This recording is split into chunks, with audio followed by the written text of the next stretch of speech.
Hello everyone and welcome to my slot on the Midweek Madness event. I'm going to be showing off Southeastern High Speed. Well, I say Southeastern High Speed, we're going to be on the classic lines, but they are part of Southeastern High Speed, the route on TrainSimulator 3, which is one of the base routes as well.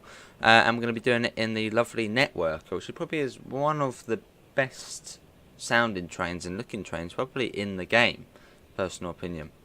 But yeah, we're at Ramsgate at the moment. We've got an Electro Star next to us. I wonder, have we even got a Javelin here? Have we got all trains here? What's that down there? Oh, we don't. This is just two of the trains you get on the route. You've got the 375, which is all. Oh, let me quickly go on the free cam. We're on the PS5 for this. Yeah, you've got the Electro Star there. 375 only just about fits on as well. Is that 12? Oh, it is 12. Okay, so that's one of the longer services. You don't get many of them on here, but it's always nice when you do come across one. And yeah, we've got 8 coaches. There's really like a summer special, I think, this one. So I think you can only see this one as AI in summer. It's quite sort of cool the way it works. But you can sort of have seasonal or monthly timetables. So say for the RHTT trains, you won't see them in the summer months because, well, realistically they don't really go out in the summer months. So yeah, you only see them in the winter months as AI. You can drive them in the summer, but a bit weird too. Right, I think that's everything sorted. Yep, I think that is everything. So I think we're all good to go. Let's get the doors shut. And we'll do this HUDless as well, which is sort of another way you can play the game. Great way to play the game as well. Right, that's oh, hang on. What's that coming in now? I was never electric. Is that another 12 coach one? 2 12 coaches in a row. Wow, that is. I didn't think we'd be seeing that. That's cool. I like that. Right, let's Gillingham next. As yeah, we're like a summer special, so where you just get to go fast. But Gillingham's quite a distance away, so buckle up and enjoy the journey. And yeah, big thanks to Dovetail for giving us the opportunity to, well, show off Southeastern High Speed, which it is part of the base routes for TrainSimulator 3. I'll show you the route map as well if you aren't familiar with this route, or maybe you don't have TrainSim World. But this is Southeastern High Speed. So yeah, at the moment, with the whole of this, we're going to be on the slow lines. But the high speed lines here, so you've got Ashford International, goes all the way up, all the way through. Oh, we probably want to do that. All the way up, all the way through to London St Pancras International, which is up here. So it's quite cool. It's a very long, I think it's the longest UK route, been about 90 miles long. So yeah, it's pretty good.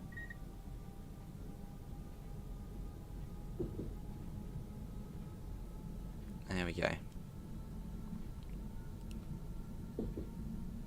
And it is sort of shaping up to be the best route in the game with the most variety. I mean, my favourite route still is the Brighton main line. I think, you know, unquestionably the best. But yeah, this one's shaping up to be a very, very good route. Yeah, you've got the 395 on here, the 375, the 465. I mean, yeah, at some point we're going to have the 700 on here. You've got the RHTT train, steam trains. What's the other one? I think you've got a diesel rail tour on here. You've got the new Class 37. So there's a lot on this route to do. Tons and tons. Obviously, they're separate DLC. But yeah, sort of the main. So yeah, the main 3 trains you get on the route: 465, 375, and 395. 395 being the fastest train in the UK. Well, domestic train in the UK. That bloody sun. Let's put that down a little bit. I don't want to go too far down though, because otherwise we're not going to see a lot. Yeah, that would do. As we make our way up. Have we even got the train lights on? Well, we should make sure they're on, so we'll click that button there. So this would have come from, yeah, I think from Ramsgate. which on TrainSim Classic you can actually go all the way to Ramsgate and over Priory on the newer Chatham mainline route.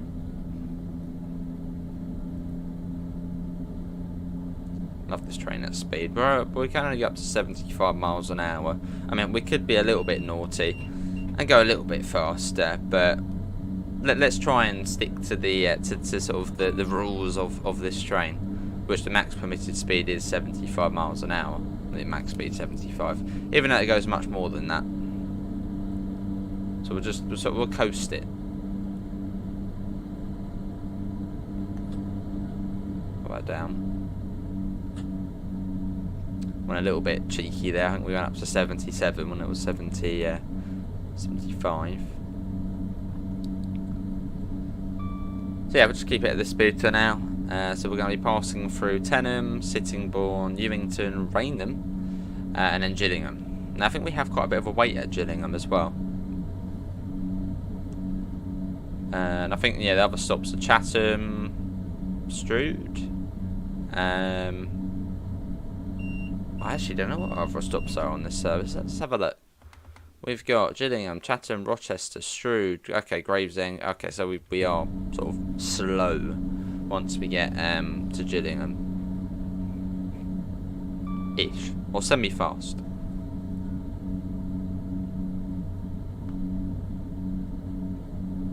Oh, we got another train, another 375.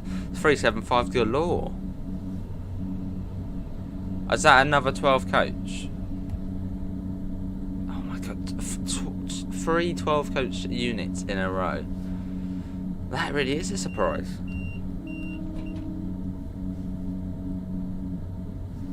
I'm just going to turn that down just a tiny bit. There we go, that would do. So sort of creeping into the yellow there. So that was 10 and we've just gone through. Let's get a flyby shot. Let's whiz ahead. I think, yeah, I have got dynamic weather on for this one, so we might see it getting foggy and rainy, who knows. Although I did start in clouds, or light clouds, so maybe not.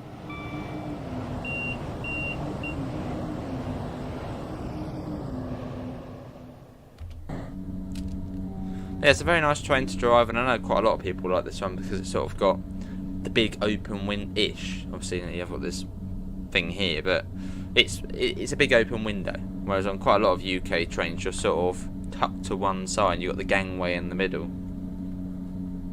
Sun, start going up. I know it's the evening, but just opposite day, go up instead of going down. Let's pop that down a tiny bit more. Don't want to blind everyone. Yes, there we go. A nice sight as we head along.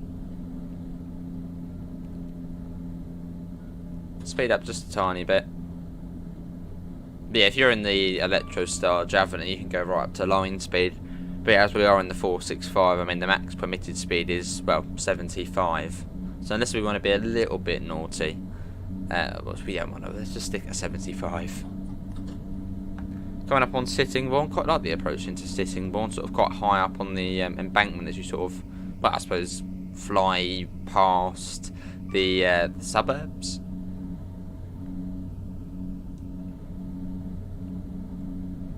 And that is the other train you get on the route. There is the Javelin.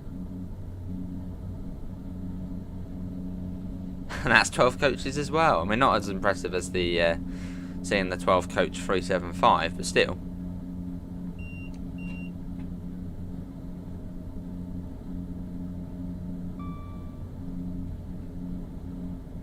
And then we come up to Sittingbourne Station. Very nice. Got a 465 there in the was that platform 3? That will be doing the Sheerness-on-Sea service, which is a little branch line, but just comes off just up here. It goes up to well, Sheerness-on-Sea, to the Isle of Sheppey, which isn't in the game. Maybe in future that would be cool.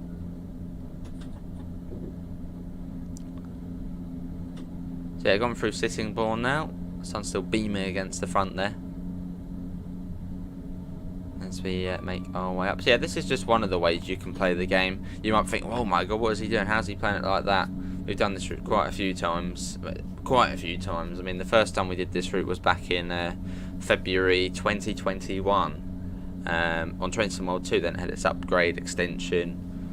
So we know this route quite well, and this is my favourite way to play the game. You don't have to, you know, this is with the HUD on, you get all the sort of bits and bobs there, telling you where the speeds are, or where the signals are. I just like getting it off. I like doing that. Makes it, well, more realistic experience, so, and I mean, it looks great, doesn't it? Especially for some trains, I think steam trains. No, not steam trains, but some on some routes, and I suppose just steam trains as well. I do actually prefer having the no, take that back about steam trains. No, I'm thinking of something else. But I do prefer having the HUD off, as I sort of then get distracted by looking at how far away it is to the next place. I'm sort of looking up top left, thinking, oh, we're almost there. Yeah, 600 yards. All right, slow down.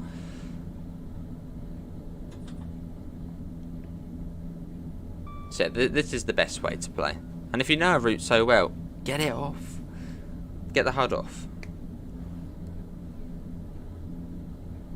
That's what, yeah, like this route. I mean, if you've been playing this route since it came out back in, well, if you're a Train Sim World 2 player, if you played it since February 2021, or Train Sim World 3 been playing it since August, you probably know it quite well. So get the HUD off and see how you get on. Give it a go.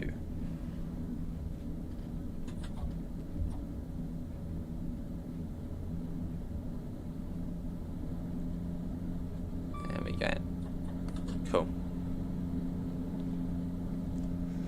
So coming up to Newington. Said this service was about 58 minutes long, which has been 12 minutes so far, so we've still got quite a way to go. Well, saying that, we probably are, well, if you sort of see where we are, we've already done quite a large chunk of it, probably, well, not halfway yet, but not, yeah, far off. But then it just gets much slower. This is sort of the fast part of the route.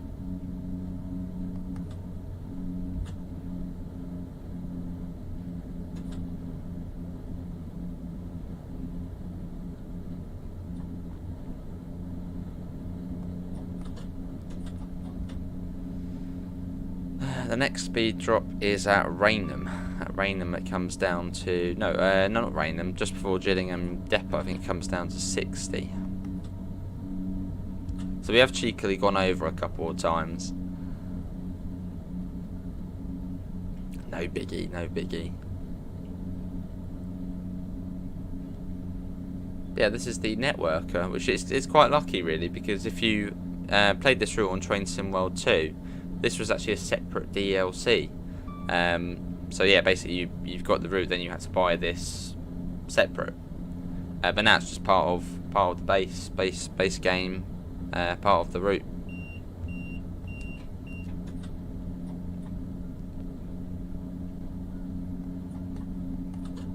Slowly popping it down, just a tiny bit more, just a tiny bit. See, my controller's a little bit broken, so my left analog stick sort of has a mind of its own. So sometimes when I'm trying to put that up, it will start going up, because my analog stick likes to just go up. Obviously it doesn't push itself up, obviously it's in the inside, which is funny. As we come up to Rainham Station. Yes, buzz buzz.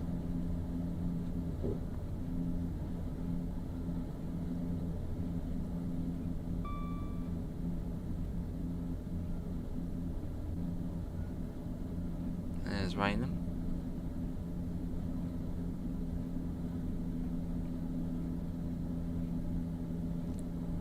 Oh, we've got the 90 there, but the next sort of drop-in speed is the 60. Don't say that's another 12 coach. It is as well. It's literally just all 12 coaches at the moment. I suppose it is rush hour-ish. I've never seen so many 12 coaches just in a row on this route. What's going on?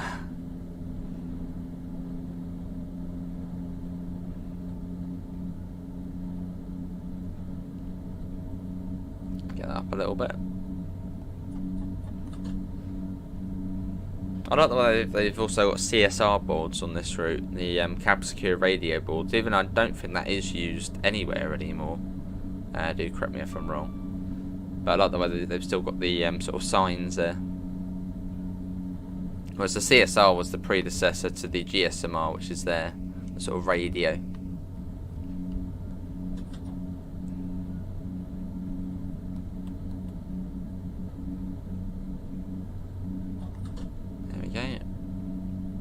So it should sort of be out of the direct sunlight in a second, as we'll be sort of wriggling through the Medway towns.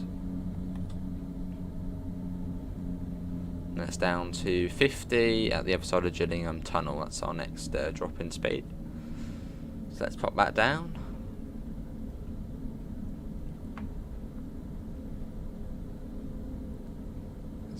As we make our way along. But yeah, quite a lot is on sale at the moment, so go check it out on Steam. The Steam version of the game, so the PC version, a lot is on sale. I don't say that's 12 coaches as well. My God, what is going on? There's just so many 12. I've never seen so many 12 coaches in a row. I mean, yeah, I suppose it is the sort of tail end of rush hour, but wow. And it's busy, it feels really sort of busy, doesn't it, on here. But yeah, coming up to Gillingham. Yes.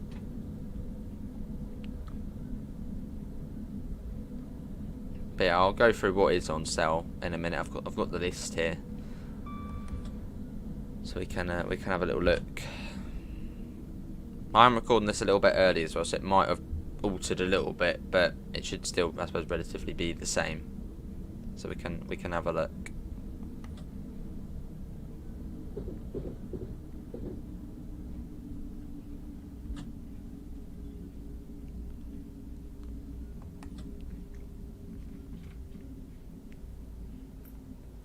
Cool. And this is Gillingham. On this train you can come in quite quick. I mean, it's right to the end of the platform here. Finally, a 6 coach.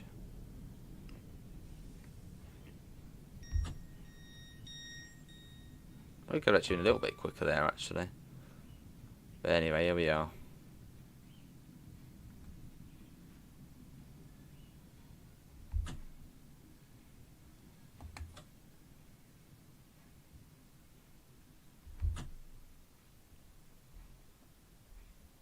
You've got the S-car stop marker there.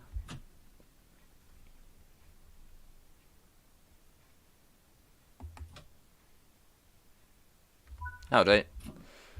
Do the doors. Here we are. Welcome to Gillingham. So yeah, we've only got a minute and a half. That's not too bad. There it is though. Cannon Street, 465. Lovely. And now we wait.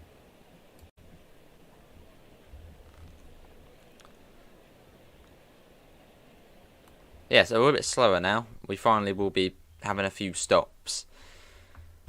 Right, let's go through what is on the sale. So yeah, this is on Steam. So let me quickly have a little look. So we have got Train Sim World itself, so Train Sim 3, the deluxe edition is 45% off. The Birmingham Cross City Standard Edition, 45% off. Cross City, very much worth getting. I'd say probably the best and most highly detailed UK route we have so far in the game. Standard, starter packs and Train Sim 3 core routes are all 40% off. So core routes would be Castle Versberg, Cajon Pass, and Southeastern High Speed. Loco add-on bundle 1, which includes the Railhead Treatment Train, the Santa Fe F7 for Cajon Pass, and the Despolok 182 for Castle Versberg. That's 40% off. Cross City itself, 40% off. Bremen Oldenburg, nice little quaint sort of German route, which was released back in December, 35% off. What else we got? New York Trenton, the Acela, and the Union Pacific Heritage Bundle. The Heritage Pack being for Sherman Hill. That is 30% off. Right, let's get going to Chatham next. We got Edinburgh Glasgow, the Rivet Games route, 20% off. Loco add-on bundle 2. That is the class 37 in the Euro Phoenix livery for the drag moves. The what is it? The SD70 ACE. Yes, yeah, the SD70 ACE for Cajon Pass in Burlington North Santa Fe livery. And then the ice one in the sort of green livery, and the ice free in the railbow livery. So that's 20% off. And then Linka Rheinstrecke, which is a relatively new route in the game. Well, it came out back in March, so well that is new. Which takes you along the shore, or the sort of the side of the River Rhine. Very, very beautiful. That is 20% off. And yeah, we've got the TSW New Journeys. That's 50% off as well. And you might be thinking, what on earth is TSW New Journeys? New Journeys came out on TrainSim World 2, so that gives you the SD40 on Sandpatch grade in the Stars and Stripes livery. Quite cool. Gives you the old sort of original livery for the Bakerloo Line 1972 stock, and gives you, testing my TSW DLC memory here, and then for the German route it gives you, oh yeah, it's fantastic on the German one. It's for Colnarken, it gives you the full new timetable with the DBBR 425, which is very much worth it for Colnarken. I think it's also a Joe Burgess timetable, so it's good, very good. So yeah, there's quite a bit on sale there, and you know, new and old stuff alike. So yeah, go have a look. But that is on the Steam version of the game.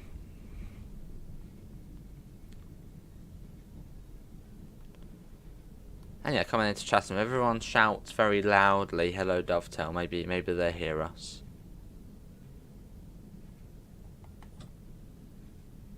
Everyone shout, "East Coast Main Line South." Here we are. So we need to find the 8 coach stop marker, which I don't think is right at the end of this one.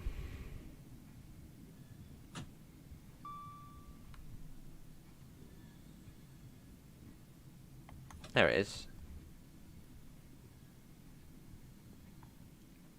I'll try and have a relatively smooth stop. I don't want to slam the brakes on. Stop on the CCTV monitors. Bang on. Cool. Here we are, and we've got about a minute here as well. Nice. As the sun slowly starts to go down, and you sort of get just the night colour. It looked really good. TrainSim World 3 sort of sunset, sunrise, very good.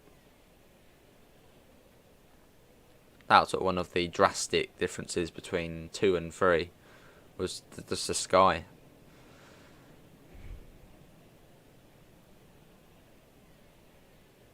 And then next we've got Rochester.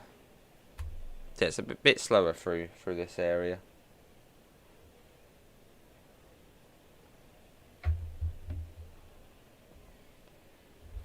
So they're not as fast as what we were going. Trek and treat with Trek Pass Tours. Plan your first hiking adventure at Barstow's Weather Station. And that is, well, a nod to Cajon Pass. Something I would like to see is, now I had, what was it I said the other day?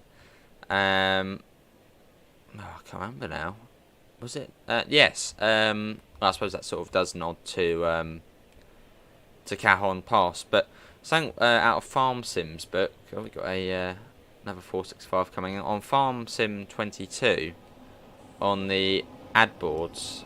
Let's quickly let that go past. Yeah, they have they sort of promote future DLC on the ad boards, which is quite cool. Right, let's get going. So it'll be quite cool, I know, say for that ad board there to say I know, class 700 coming in the future or something, with the little screenshot of the 700 which we've seen.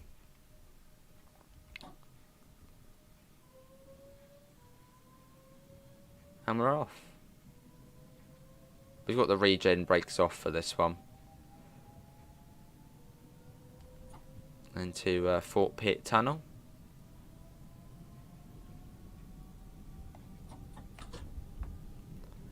Cool. Oh, look at the light there at the end coming through. And you've got eye adaptation on TrainSimulator 3 as well, so you sort of see the really bright end of the tunnel, and you come out, and then you sort of, as the brightness goes off, and you'll see as we come out of the tunnel. Maybe not so much this one. This is a bit slower. Yeah, a bit slower there. But if you're on, say, the high-speed routes and you go into one of the big tunnels, it's all dark, and then right at the end of the tunnel you see the really bright light. You come out of the tunnel, you sort of got the flash of bright as you come out, then it sort of adapts to the, well, being outside again. So that's another cool sort of small thing in Train Sim World 3.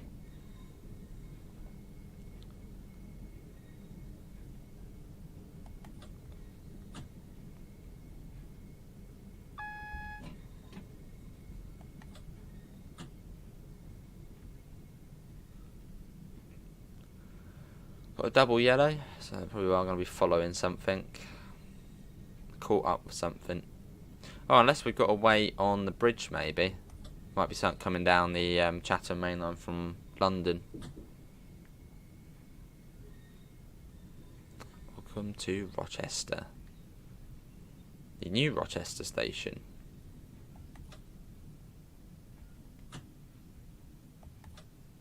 I haven't really been on much of the Southeastern network. I've been on, I think the only sort of couple bits I've been on actually is, I've been on the Hastings line, from Tonbridge to Tunbridge Wells. I know, massive. I've been on the Javelin, from St Pancras to Folkestone Central. That's really all I've been on, really. It's a bit sort of, I want to try and tick off some more of, which hopefully I will later this year. I'll be able to go out and travel on a bit more of the Southeastern network.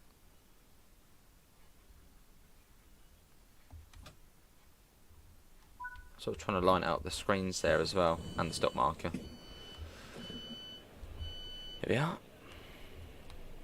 I know, what network has everyone sort of travelled the most of? Yeah, maybe you've travelled mostly on North. I suppose maybe more for the sort of southern region. What have you travelled more on? Southern, southwest, southeastern, or basically just all of it?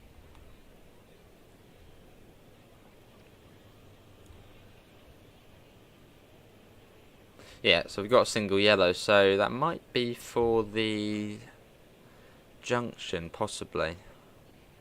Or it could be a red light at the next signal, because we're waiting for a train coming down. Could be that as well. Oh no, it will be for that train there that's coming over now.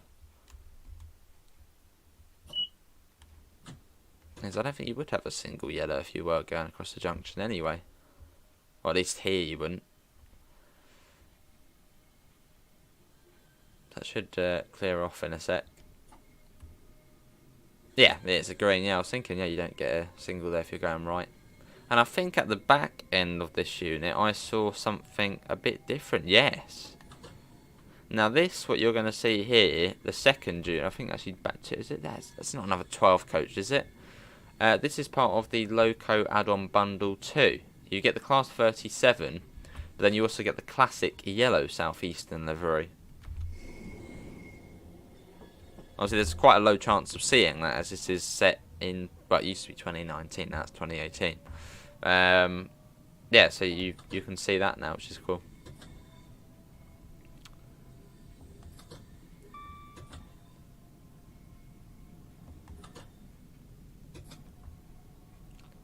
So going over here, and then we then dip down into Strood.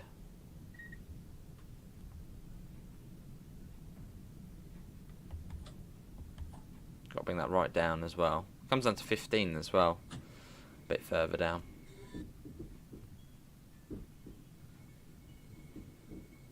And then we then join up with the North Kent line / Medway Valley line. Well, Not really the Medway Valley line, but the North Kent line at least. Because this line would then take you to Deptford. Deptford, and then joins up there with the Southeastern main line, which then takes you into London Bridge. Which actually is being developed on TrainSim Classic, the North Kent line. On TrainSim Classic, the very, very good Southeastern network, which Nicholas is developing as a freeware route on the Steam Workshop. So yeah, a little nod to that. But I know there's going to be a TrainSim Classic day of the event as well, so let's stick to TSW.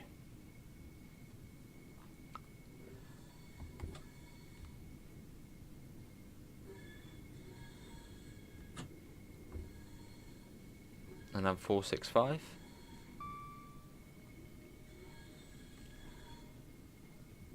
Yeah, so if you went the other way down the line, down the Medway Valley, it will then take you to Paddock Wood, where then you join up the Southeastern main line. And then takes you over towards Tonbridge. Which is another route on TrainSim Classic, that is, the Medway Valley line.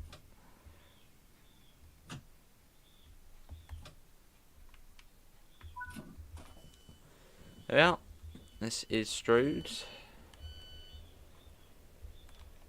I think it was then Gravesend after this, wasn't it? Yeah, Gravesend, then Greenhive, then Dartford.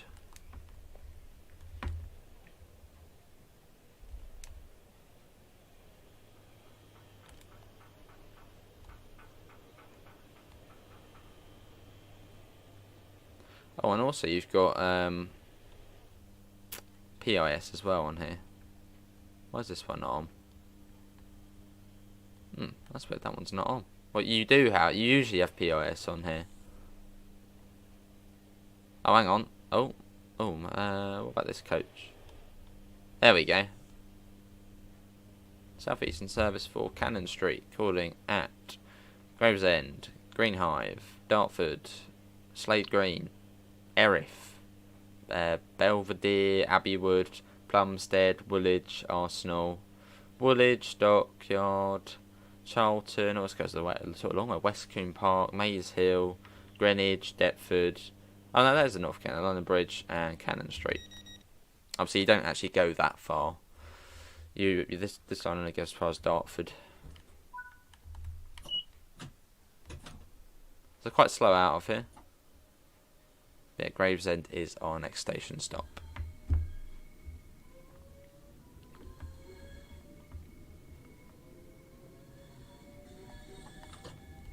Cool. Yeah, just a nice chilled out journey. It's a nice little route, and you get a nice bit of variety on this route as well. So you're having the high speed, almost like French lines basically, with the TVM 430, 140 miles an hour from St Pancras down to Ashford International. And then you've got the slightly slower, more, well, when you think of UK railways, this, which goes from Dartford over to Faversham.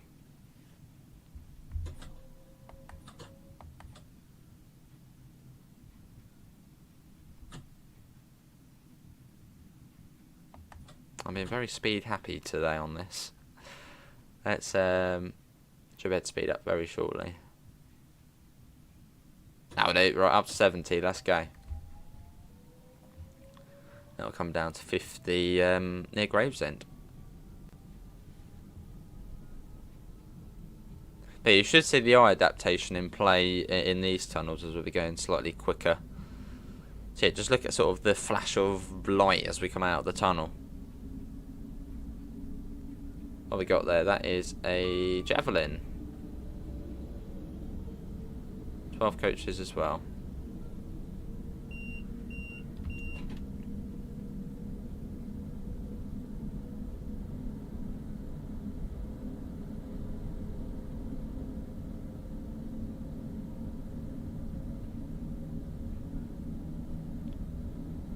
Cool.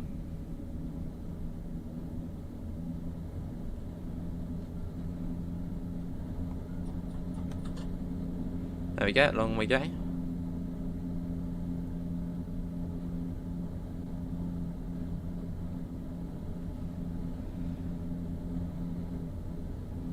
Getting there. So this is, I think, Strood Tunnel, then it's Higham Tunnel next. Because this actually used to be a canal tunnel, which people have said. And this used to be sort of the little passing point for the canal boats. Just quite sort of, yeah, quite a bit of history with these tunnels.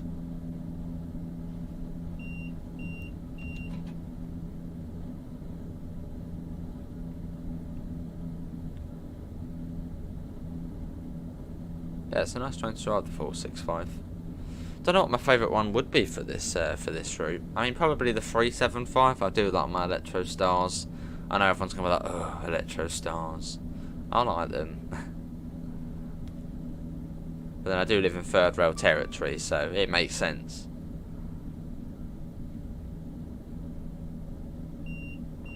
Yes.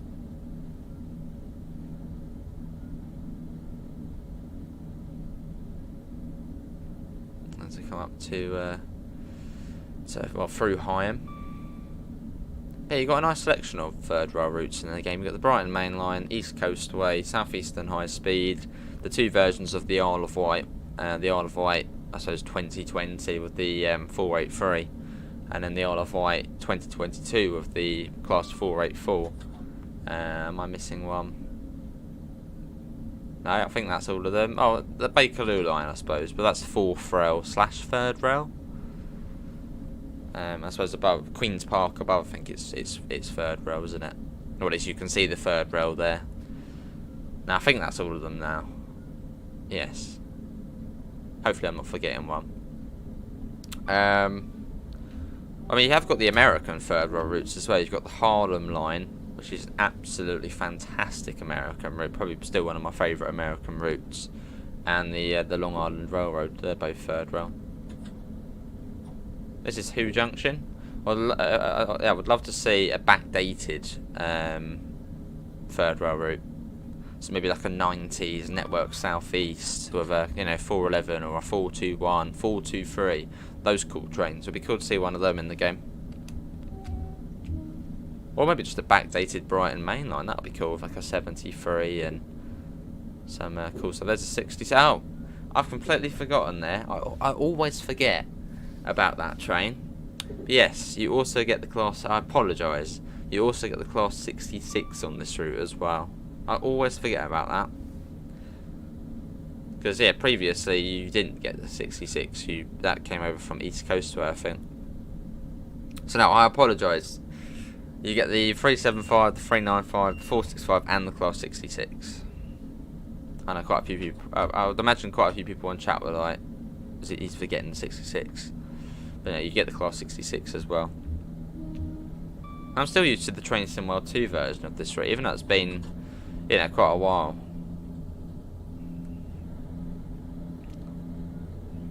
Yeah, you get that as well. And if you get the RHTT 66, you then will get the spraying services on here.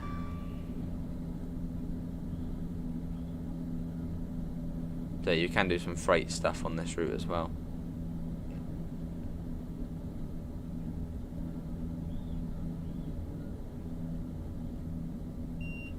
So there'll be a 50 coming up fairly soon as we approach Gravesend.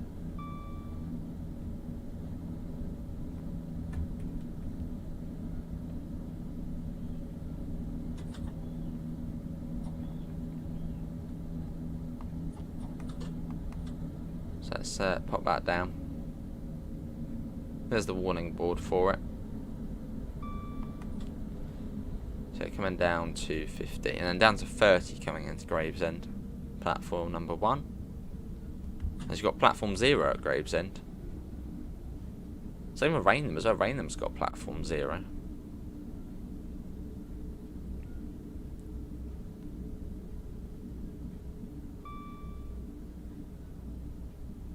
Which is quite a rare thing really on the UK rail network. There's not many stations with platform 0.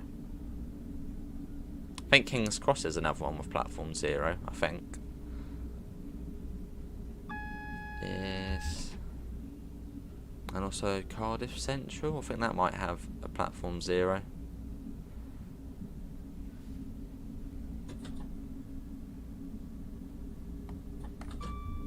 There we go.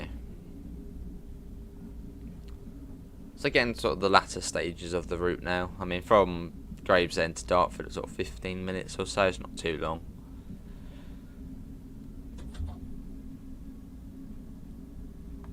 And we're stopping at Greenhive. And you also get third rail sparks on this route. You might not be able to see that well on here, but you might be able to. If we can go over here.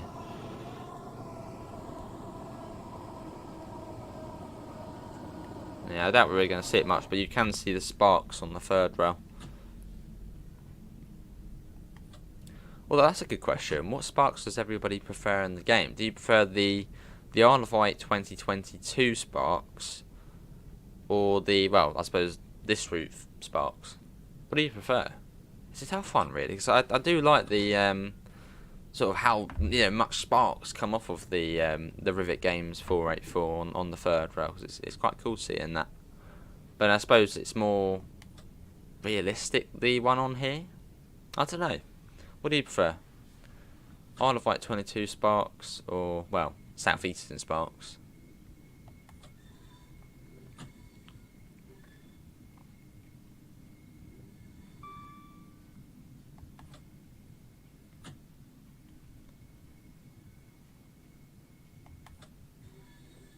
Here we go, this is Gravesend.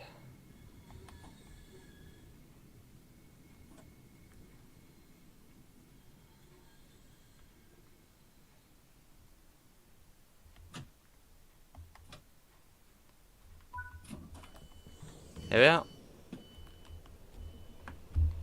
And now we wait.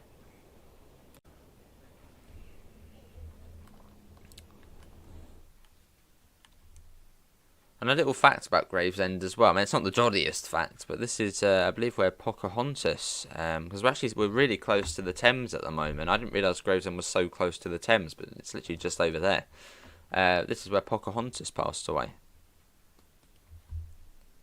And yes, Pocahontas was also a real person, not just a Disney movie. Is it a Disney movie? Yeah.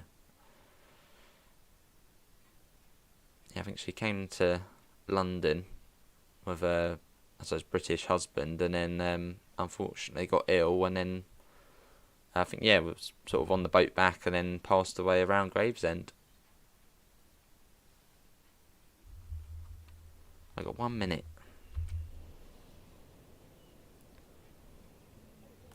So you got platform 0 over here. I think that train's basically probably ready to go. Probably just behind us, that one, won't it? Let's have a look. Yeah, 35 past. That one's leaving just behind us. Oh, that one's going via Sidcup though, I think. So a slightly different different way. That's going to Charing Cross. Oh, Charing Cross as well. Right, 20 seconds before departure, we get the door shut. Ready, and now.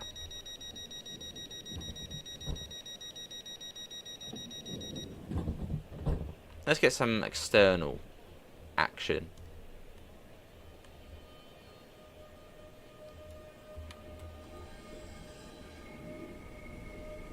We're off.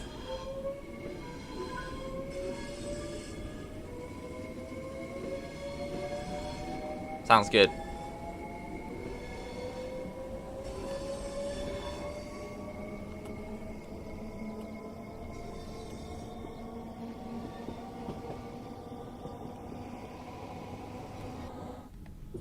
Okay, coast at 30. So that is the limit. But yeah, this used to be the end of the route for classic trains, and then now it's extended to Dartford, so you get to go a bit further.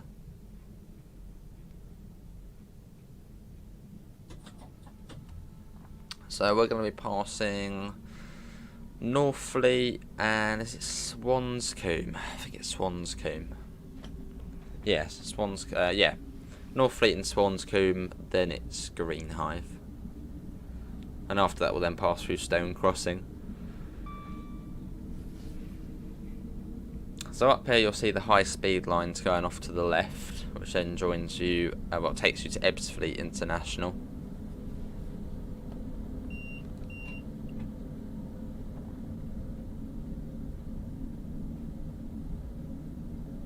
Let's go now. I think it's 70 quite a lot of the way as well. I think it does it come down near. Yeah, I think it comes down near Swanscombe, or just after that.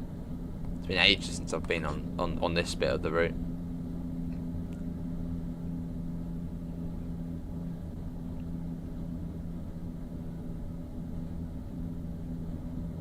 There we go. Heading on round. Sun beaming down, so as it goes more orangey, the sun, lovely. Yeah, so this is where the Javelin, this way you say goodbye to the Javelin, that then goes off there to the left. You can see the overhead wires sort of begin to appear. So that goes off round there to, well, you can see absolutely international just about. And then a second we'll sort of curl over and go over high speed one.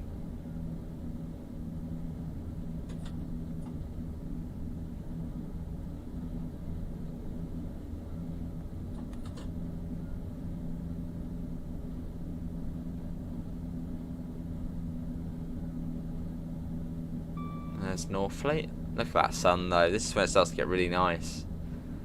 It's beautiful. Yeah, so we sort of curled right over, and if we look carefully, maybe we'll even have, if we're lucky, we might see a Javelin. Yeah, going over the high speed lines there, which you can drive all the way down to Ashford and all the way up to London. Oh, there is one there. Oh, there was one on the other side. This is, yeah, I think this is Swanscombe.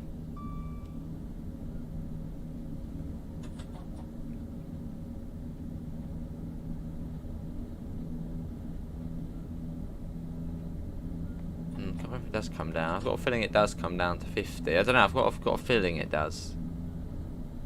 But it has been a while since we've been on here. But we'll just bring it down anyway, just in case. Or does it say at 70? It comes down past Stone Crossing. I can't remember if it comes down here though. Well, we'll just take it slow, and we've got to slow down anyway. You sort of swing into the tunnel and you're straight out into the station. And it's only a little tunnel as well.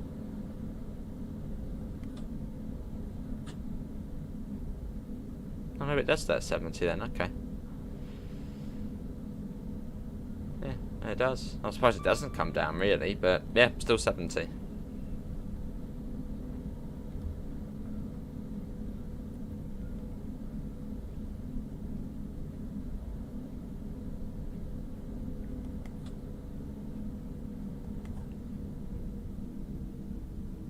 Went down fairly rapidly.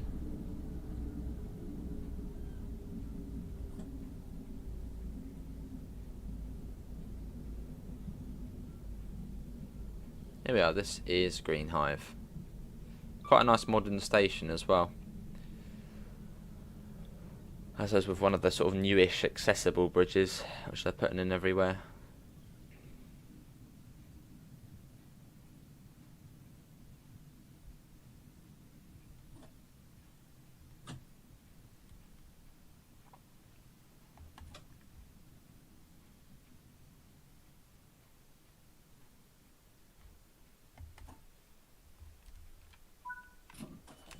Here we are.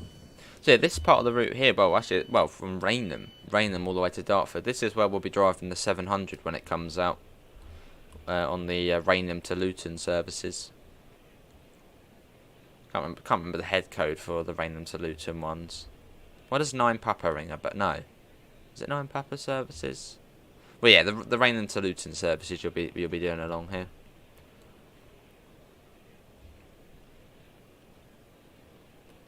I want to find those head codes now. Hold on. Head codes are cool. Let's see. Real Time Trains, brilliant website to go on. Let's see. Rainham. Is it 9 Pepper I'm thinking of? Why am I looking today? Why am I bothering looking at the train times today? There is no trains. Right, let's do. I don't know. Next Monday. There we go. Detailed. Oh, yeah, 9 Papa services. Yeah, so you'll be doing them along the route when that does release, whenever that may be.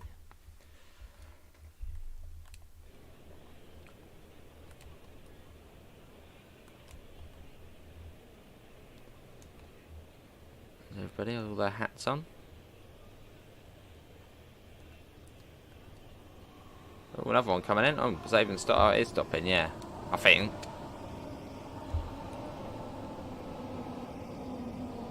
I don't think you can have 12 coach sets of these ones. There was just 8. Because I think realistically they go 10, but they then have a 466 on one side of them, which is like a little 2 coach, basically just a 2 coach 465. So we're a little bit early as well. So just round the corner you've got Stone Crossing. And if we go up, you might be able to see the yeah you can see the QE2 bridge there, the Dartford crossing there. So then over there, you've then got the that's where the high speed one comes out and flies over and up towards London. Can we see the Shard as well? Actually, oh, that'd be. Why don't we see that? I don't know. From high speed one, you can see the Shard like really far in the distance. I don't think I can though. Nice.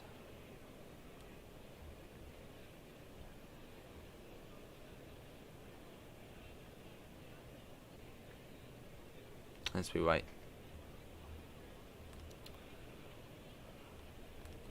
Right, let's get in. And yeah, we wait. That's a good question. What is everybody's favourite DLC of Train Sim World 3 so far? What's your favourite one? Let's get the door shut. I think for me, my favourite 2 DLCs of sort of this Train Sim World season, so sort of August to August, it's got to get that forward, probably be Birmingham Cross City. I mean, for me, that's fantastic. And the Niddertail Barn. They're my 2 favourite routes so far of, well, Train Sim World 3.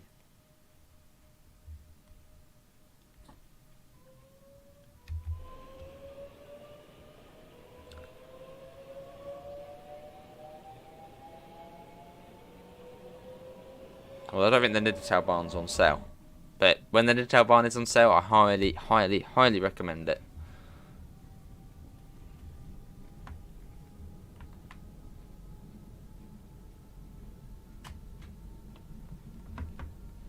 And around the corner, and then we come into, well, we're not stopping at Stone Crossing, but Stone Crossing Station.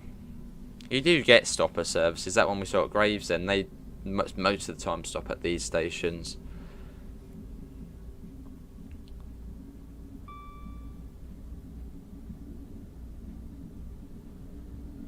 There you go. Through we go.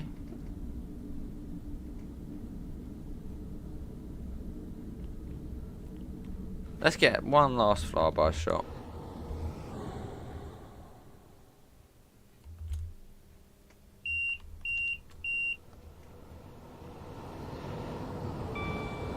Yeah, that's like that train behind us stops here.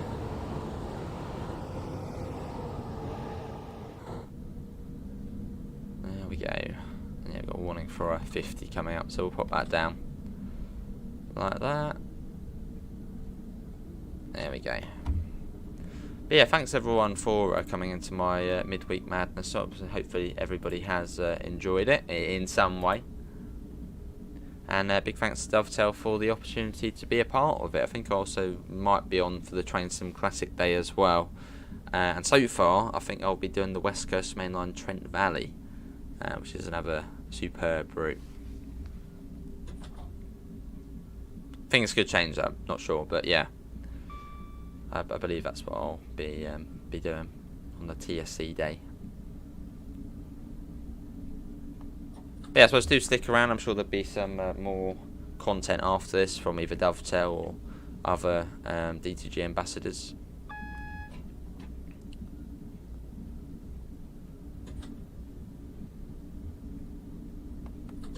There we go.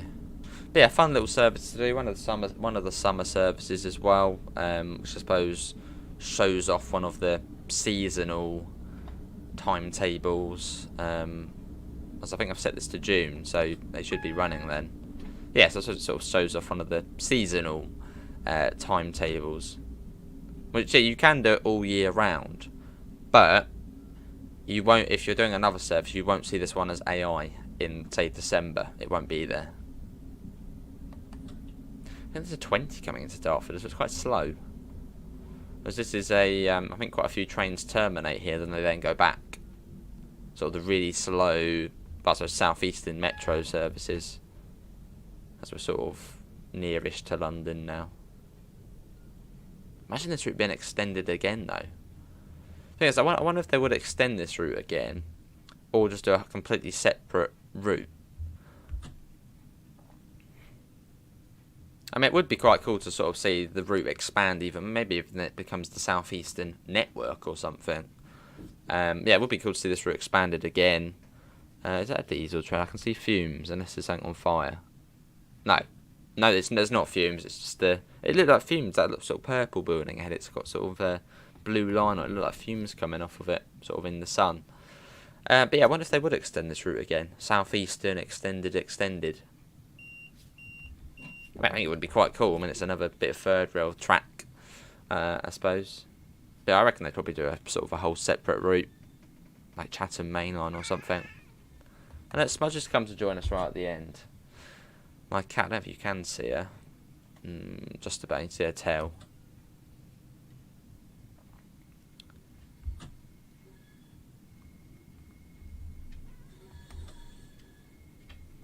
And I believe TPWS does work on this train as well, so we've got to sort of take it a bit slower, coming up to the red light, as otherwise it will get angry and cross with us. Look at that though, I mean what a finish there at Dartford with the sun, just like that. It's beautiful. Very, very nice. Get the DRA on. Well, there we go. Well, that is really, really pretty. But yeah, hopefully everybody has enjoyed my slot on the Midweek Madness. Big thanks again to Dovetail for giving us a chance to, well, show off Southeastern High Speed. It's been superb. And what a finish with that sun there, just beautiful. But yeah, do stick around. I'm sure there'll be more ambassadors going, videos. Maybe Dovetail will go live at some point. I'm not sure. I don't know the schedule, but I'm sure there'll be more entertainment to come. And there you go. Smudge is meowing as well. She probably wants to go out. It's a perfect timing. Let's quickly return to free roam. There. But yeah, hopefully everyone has enjoyed it. You'll see my links all over probably the screen if I've put them in now. But yeah, thanks for coming in, and hopefully we'll see you in the next one. See you all. Take care. Bye, guys.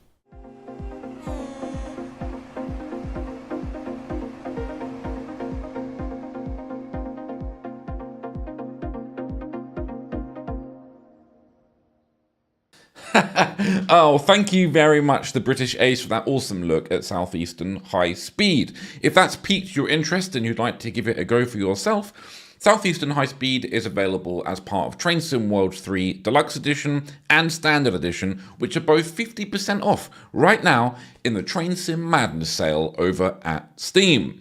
So, go take a look. Moving on for the evening though, we're going to be joining Train Simulator Driver, who's doing something a bit weird with Steam on the Birmingham Cross City line. Let's see what he's up to.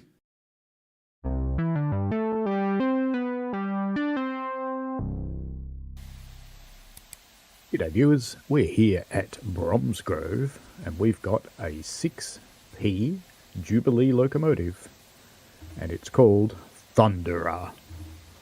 And we've got 1, 2, 3, 4, 5 Mark 1 coaches on the back. And the question in my mind is, with the new Steam physics, can the 6P lick the licky? We'll also have a look at the 8F and the brand new 4F. Now, why are we here at all? Because Birmingham Cross City is on sale in the Midweek Madness sale. So you'll be seeing this on stream. I am Train Simulator Driver. I am a bit of a clown when it comes to streaming, and I'm a real-life engineman. So if you like this sort of thing, let's get into full forwards. Cylinder cocks are open. Let's release the brakes. And let's just notch up just a touch so we don't go rolling backwards on this gradient, and pop back outside for the start. Alright, she's starting to move.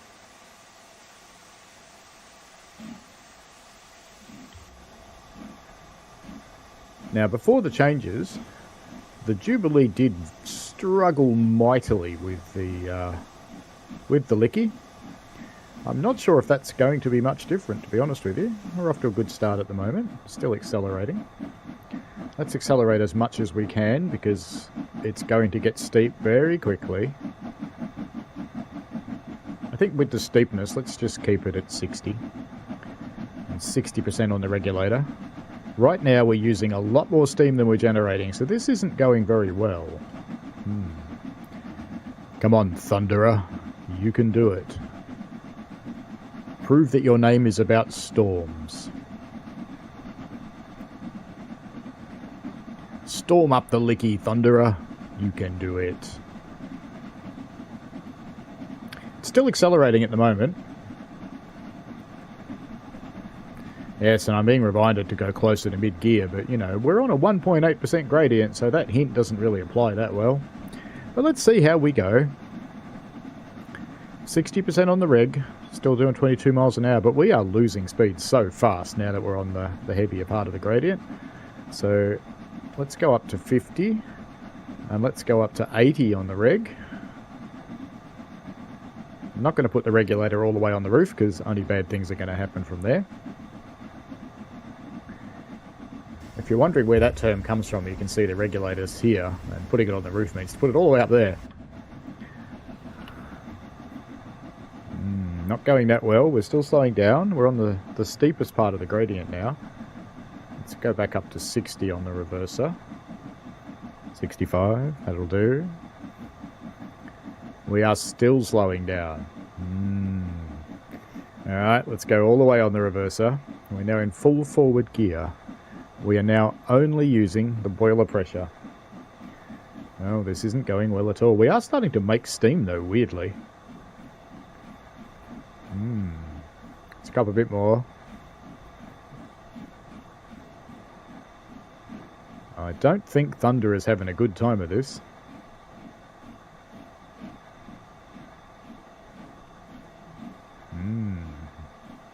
Let's go up to 90-ish on the reg.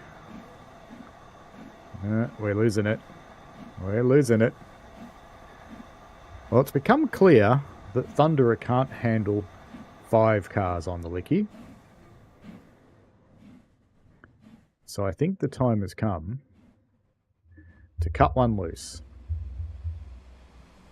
If it'll let me. Oops, there's a 323. Whee! Yeah, Thunder is doomed, I'm afraid. Oh, hang on, hang on. Hang on, let's... Oh, 1.6. Is Thunderer accelerating? Might be. Alright, we're not cutting a car loose at this point. Okay. Come on, Thunderer. If you don't get into a massive storm of wheel slip, I'll be a little bit surprised, but let's see what you can do. Thunderer is picking up. I'm glad the 323 bumped me out of the way and I couldn't cut that car off. Come on, Thunderer. You can do it. I am stunned that it's making steam at 90% on the regulator in full forward cutoff. Let's just say on a real steam locomotive, this would not actually happen. Your pressure dial would go pew, and your fireman would probably hit you over the head with a shovel and push you out.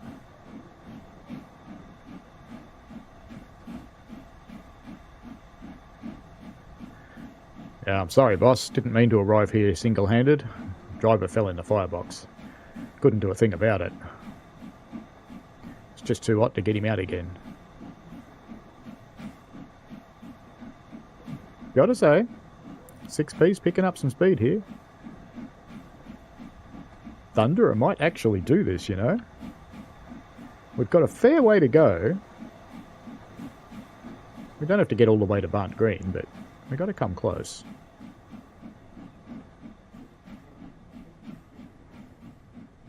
The bear by the side of the tracks is really close to the top of the gradient. And the bear is a fair way away, I have to say. We're stuck behind an overhead stanchion. Oh, gratuitous bridge shot coming up. Slowest camera pan ever, still makes it.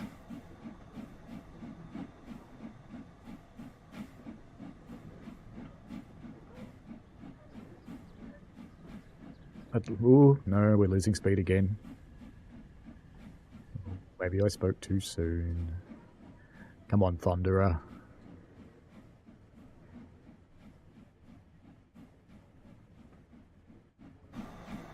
Come on, Thunderer, you can do it. You can do it.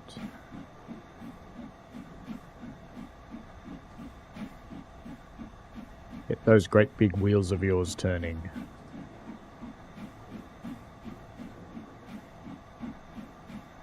Oh, this is excruciatingly painful. We are losing speed. I dread doing this. But let's put the regulator on the roof. Let's see what it does.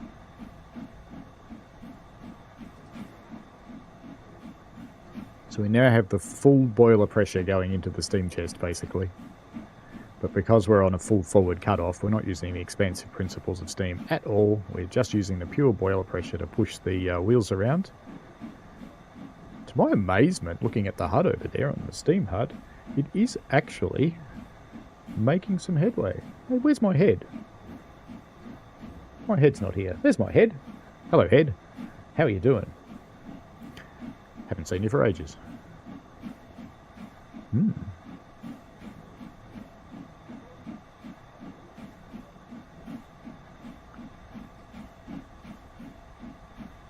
That looks like it's trying to go to 6.6, doesn't it? It has gone to 6.6. Okay, on 100% regulator, full forward cutoff, Thunderer is kinda doing it. Kinda. It's time for another gratuitous bridge shot, and of course we don't have to go hard. Just got to nip through the trees, come down here into the view of the cars. I'd whistle, but I don't want to waste the steam. Maybe a pop. That's all you're going to get. Well, the 2.6% part of it now, so this is Thunderer's chance to pick up a little bit of speed until it gets steeper again. Well, back on the 2.7, you missed out, Thunderer. You had your moment.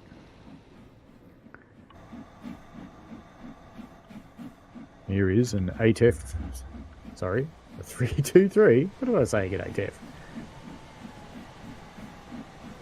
It's kind of funny.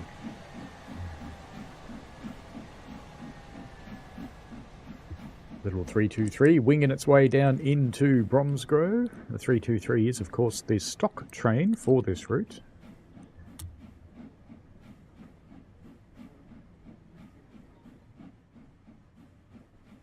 Apologies, just grabbed myself a lozenge. After streaming today, I've been talking far too much.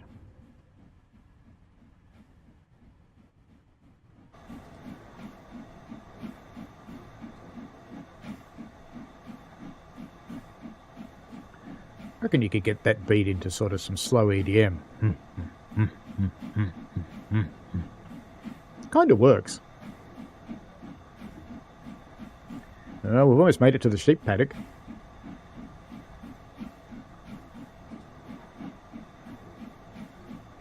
Making our way excruciatingly up there. I think we need to go and visit. We need to go and visit Sheepy. And see what Sheepy thinks, whether Thunderer can do it or not. But on the way, gratuitous bridge shot.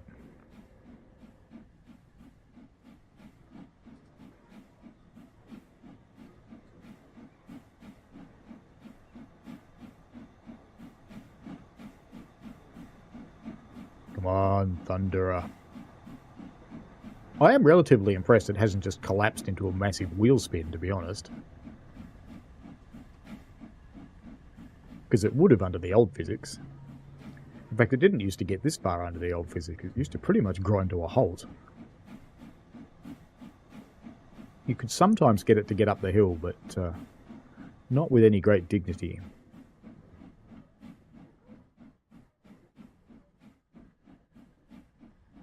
Meh, Sheepy. How is your low-resolution self today? Are you feeling woolly?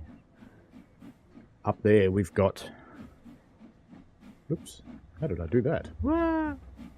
What should I say? Wah! Anyway, up there, Sheepy, we've got Thunderer. What do you think? Can Thunderer make it? Maybe. Maybe not. Well said, Sheepy. I think I agree with you. I think Thunderer's having a hard time.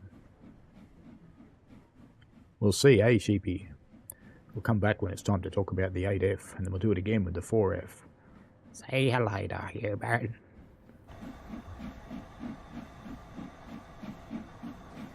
Here comes another 323. So this one will be trapped at a signal because it's following that other one into Bromsgrove. And my scenario is not set up that well because they'll all just bank up trying to get into Bromsgrove. They can't actually all do it, of course, can they? Come on, Thunderer.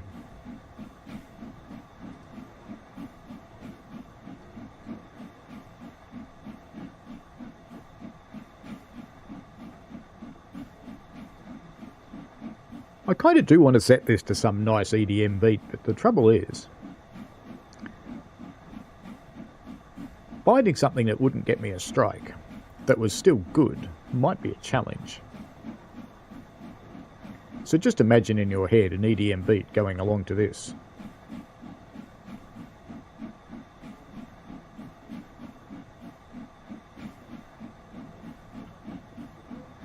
Is Thunderer trying to go to 7.5 or 7.7? Ooh, 7.7. Thunderer has actually accelerated slightly.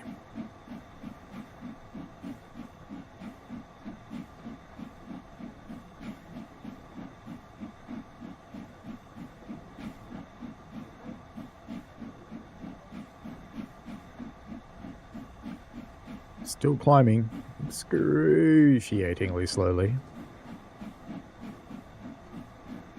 Now we're going for time at the moment. I can see that we are just coming up on 14 minutes since we started.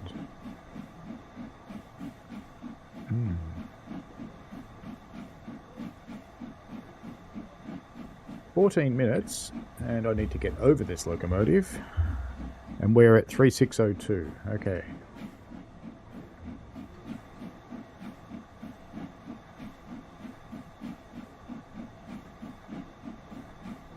Come on, Chuff Chuff. You can do it.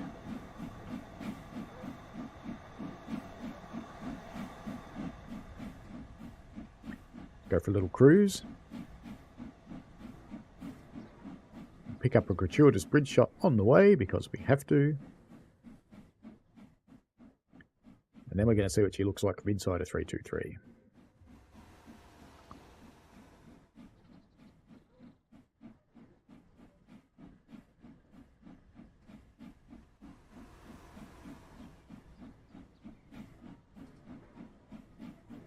I do believe Thunderer has picked up a little bit of speed now that the gradient's dropping.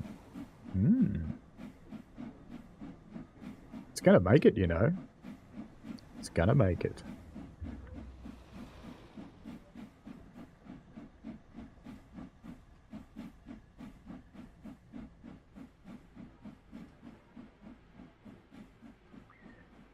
Now, what does it look like from inside at 323?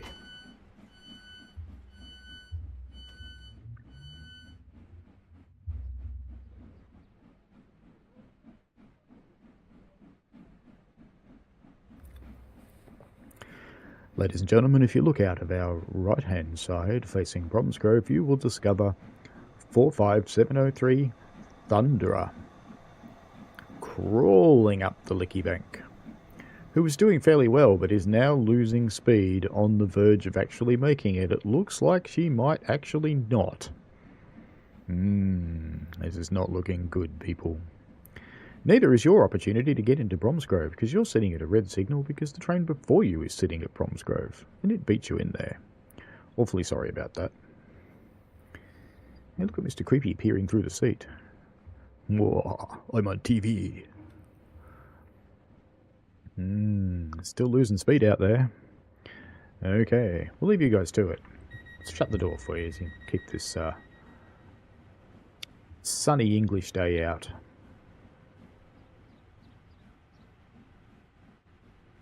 What's going on up there, Thunderer? You haven't actually got that far to go, you know. Not that far at all. You kind of see the end of the gradient.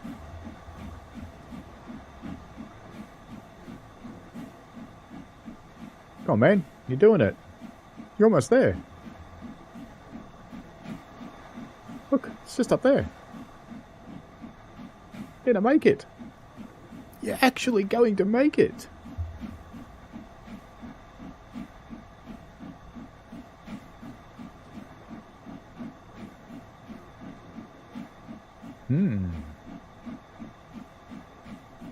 It's going to crest the grade.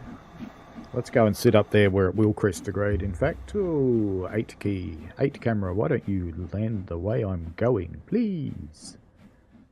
At least once in a while.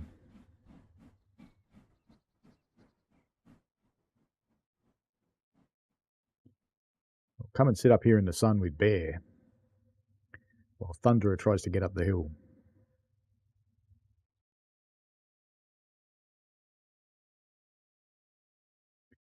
Because as they say in the classics, there's a bear in there with a story to tell. Tell me a story, Bear. Is he going to make it? Come on, Thunderer. Thunderer is just about to crest the grade. It's not quite there yet. Has picked up a modicum of speed, just the tiniest little bit. That signal that you can see there is pretty much the crest of the grade, but of course its cars are still coming up behind it. We're at 18.5 minutes to get up the Licky Bank. We're starting to accelerate, which means that we have crested. The gradient is now dropping on the HUD. So there you have it. 18.5 minutes for Thunderer to get up the bank. Thunderer the 60p.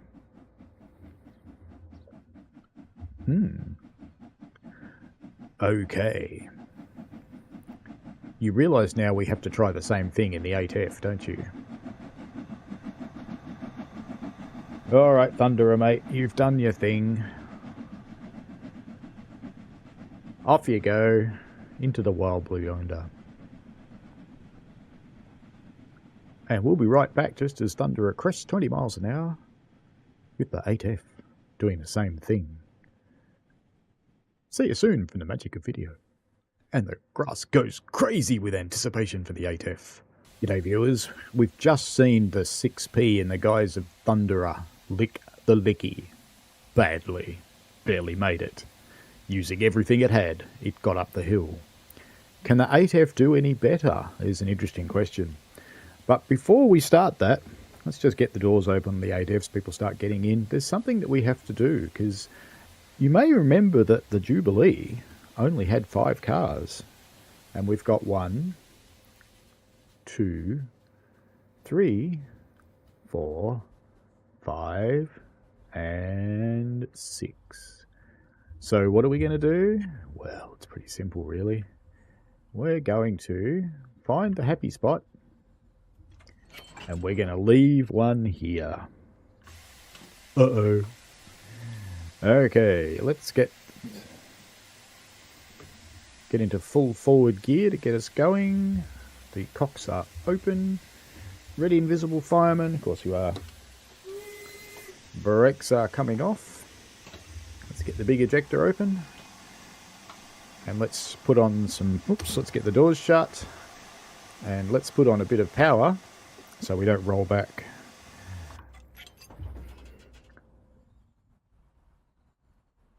Sucks to be you, M13241. Bye-bye. Oh, you stayed behind. You sacrificed yourself for us. Alright, let's get this beastie on the run.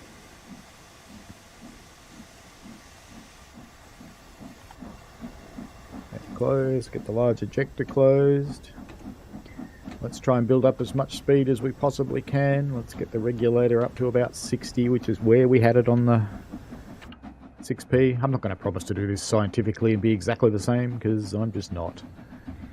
But the 8F is doing an amazing job so far. She is already exceeding the speed that the 6P attained. It's about to come to an end though, because we are climbing the gradient. It's not very long until we get onto the hefty bit. Oh look, we're still down the back. Whee! As I mentioned in the 6P video, this route, the Birmingham Cross City line, which goes from Bromsgrove and Reddick right up to Lichfield City, is on sale now in the midweek madness sale for Train Sim World 3. Alrighty, we're starting to lose it now, so regulator up to 70%. Steam rate's gone through the floor.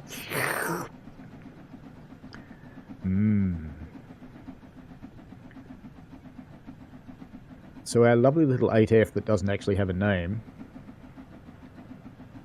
is so far, I think, doing a bit better than the 6P, to be honest with you. Because by this point with the 6P, which took 18.5 minutes to get up the hill, you may remember, but by this point we were doing much slower speeds. And we're going to have to give it some more regulator. 80% on the reg. Let's see how that goes.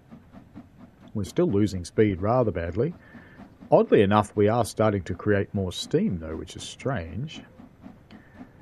And I think, like the 6P, we're going to have to go on to probably have to go full forward on the reverser. Yes, 69% didn't help, so let's go full forward on the reverser. Ooh, we're still losing speed. 323. Now, by this point, the 6P... Alright, let's go up to 90% on the regulator. By this point, the 6P had almost stalled. It was doing about 1 mile an hour when that 323 passed us, going past this signal. And I was contemplating dropping a car off its consist. The 8F's going a little bit stronger than the 6P did, but let's see what happens. So we're holding our own now. Still dropping speed slightly. Our steam generation rate's picking up though. So at this point we're a little bit quicker than the 6P. And I think we're going to have to go to 100 on the reg as well. So the reg is on the roof.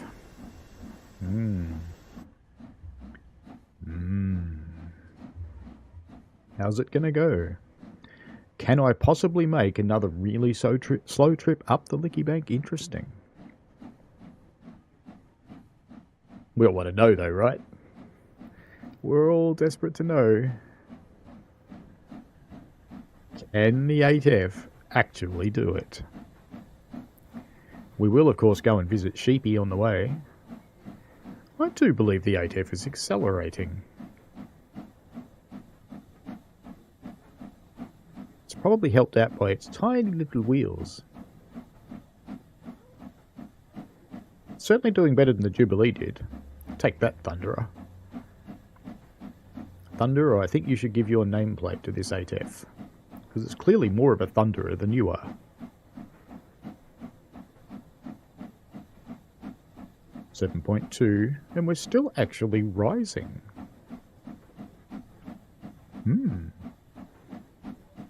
Got to be pretty happy about that. We're still a fair way to go though.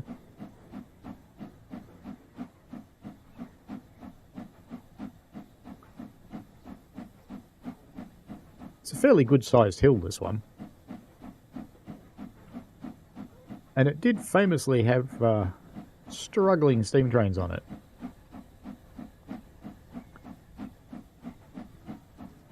But this little 8F on its rail tour consist isn't doing too badly.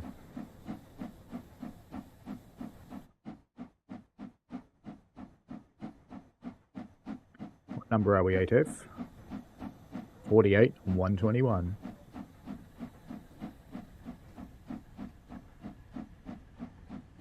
It's time for a gratuitous bridge shot, and once again, we simply don't need to hurry at all. We can get 2 for the price of 1 here.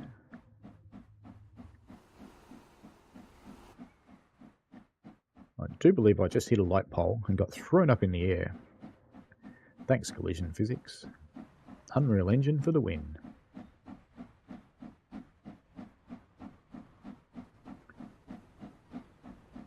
It seems to have stopped accelerating again. It's holding its own at 7.9 though. If you look at the little bar on the HUD there, it's maybe it actually is accelerating. Oh, it is. Look at that. Next gratuitous bridge shot. Once again, we don't have to hurry, but let's get down to a proper level. Through a tree, as you do. And I get thrown up in the air again. It's definitely accelerating. It's doing a lot better than the 6P was.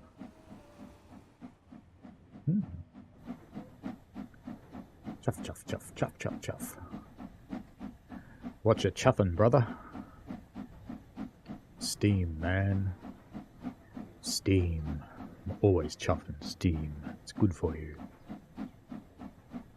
Please note that if you're one of those funny people who likes to go up to a steam engine in a platform and stick their face in the steam that's coming out of the cylinders and other orifices and go, it's a really bad idea, because infused with that steam is cylinder oil. Couldn't be good for you to breathe that sticky, goopy stuff. It really couldn't.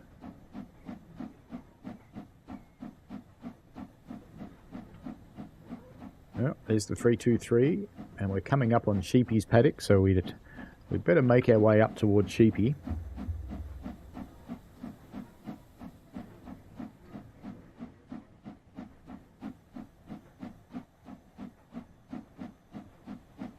This is a different 323, which means we're certainly doing better. This isn't the 323 that gets stuck, this is the one that makes it in.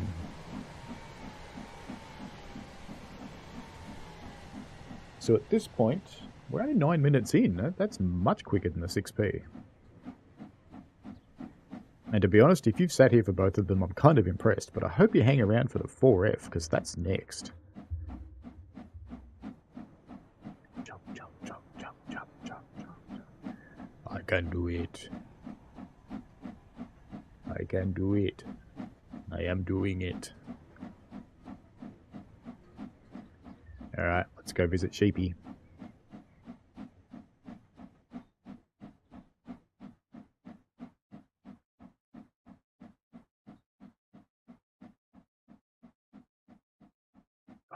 Why do I keep getting thrown up in the air? Hello, Sheepy. What do you think? What do you reckon, Sheepy? Can the ADEF do it? Yes, I think so. Good deal, Sheepy.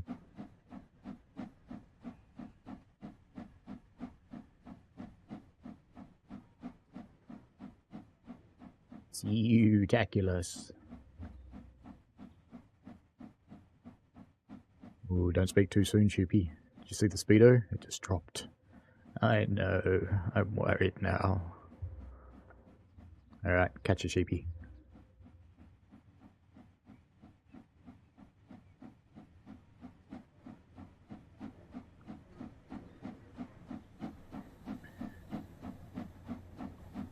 We are actually in sight of the top now.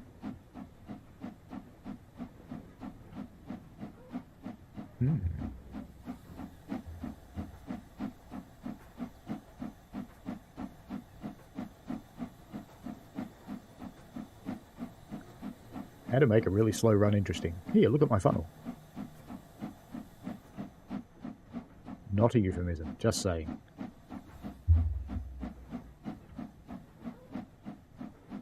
Come on, 48, 121. You can do it. You're within sight of the top.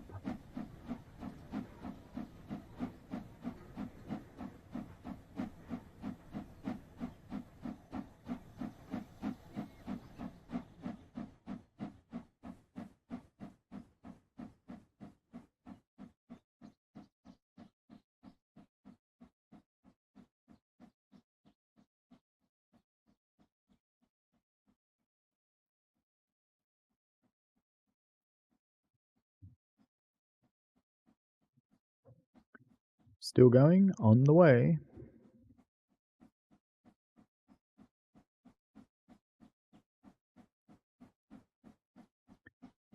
The HUD's not really agreeing with me. It actually feels like it's slowed down.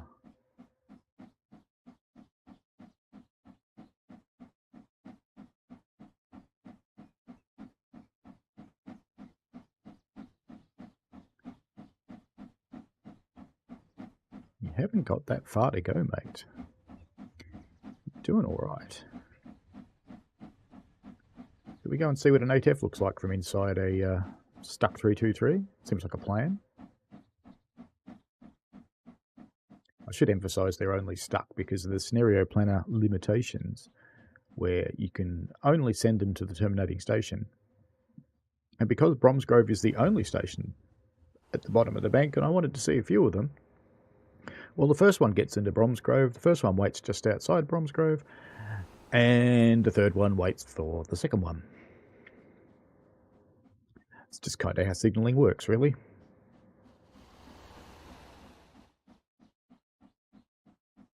I do detect a tad more acceleration, 7.9.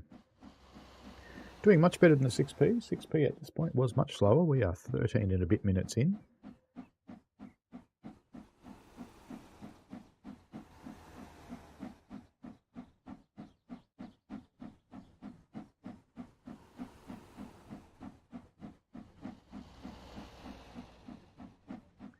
Let's go find ourselves a 323 to sit in. Go for the blue doors again. He won't be going anywhere for a while because the station's not going to clear.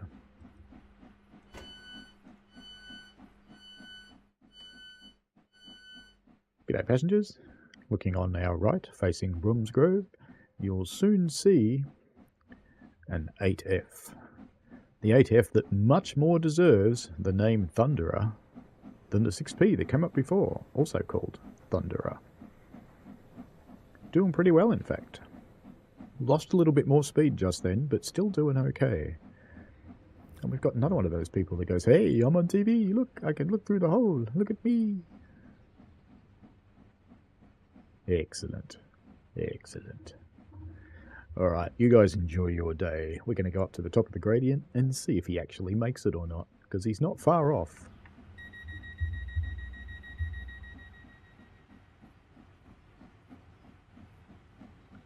And we're stuck on a pole. Last opportunity for a gratuitous bridge shot. Are we going to take it? Of course we are.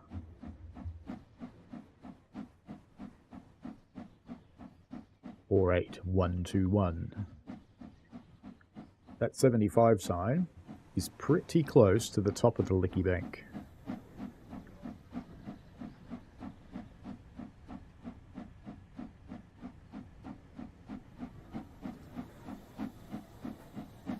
So we're not too far to go. We're not too far off consulting the bear.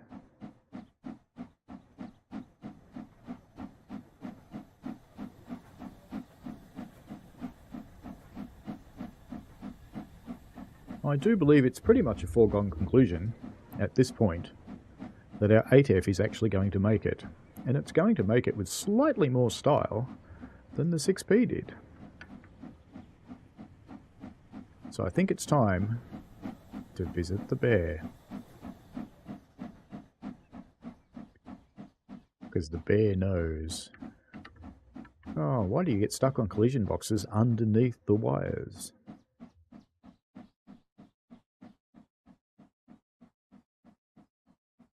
I understand the collision boxes on the wires, they're so the pantographs are at the right height, but why do they come down so low? And why does the 8 camera get stuck on collision boxes? Oh yeah, invisible walls. And hello bear, how are you? We've got another one for you to view. Ooh, the grass is going in jubilant adulation because the 8F is cresting the grade right now.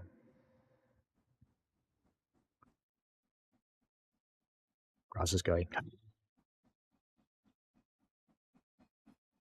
And the 8F has started to accelerate and the time is 17 minutes. So that is 1.5 minutes faster than the 6P.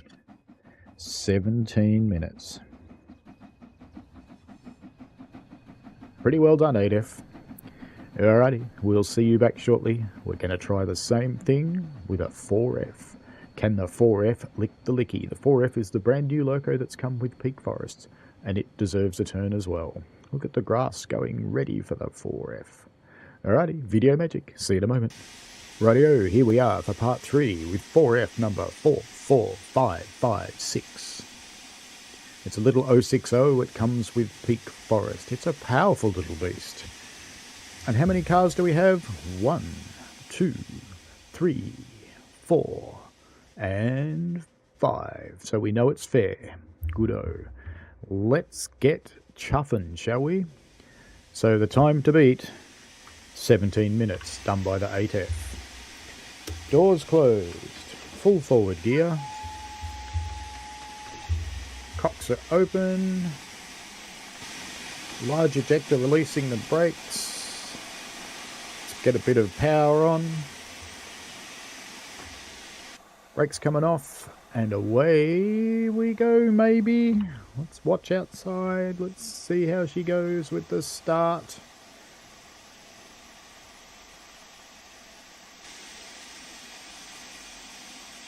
There she goes. Just pull back a little bit so we don't get a massive wheel spin. Chuff. Chuff. Chuff. Alright, let's close the large ejector so we're not wasting steam. And let's go.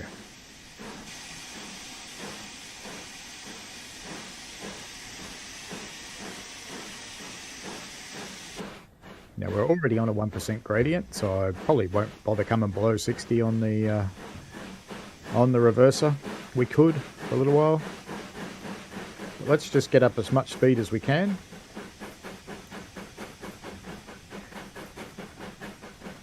Steam pressure's okay at the moment. Clearly it is, because we're blowing off.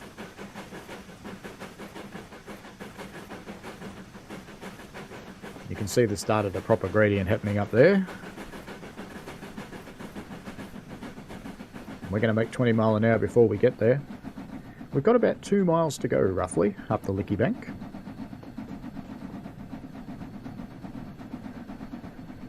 How well can we do it?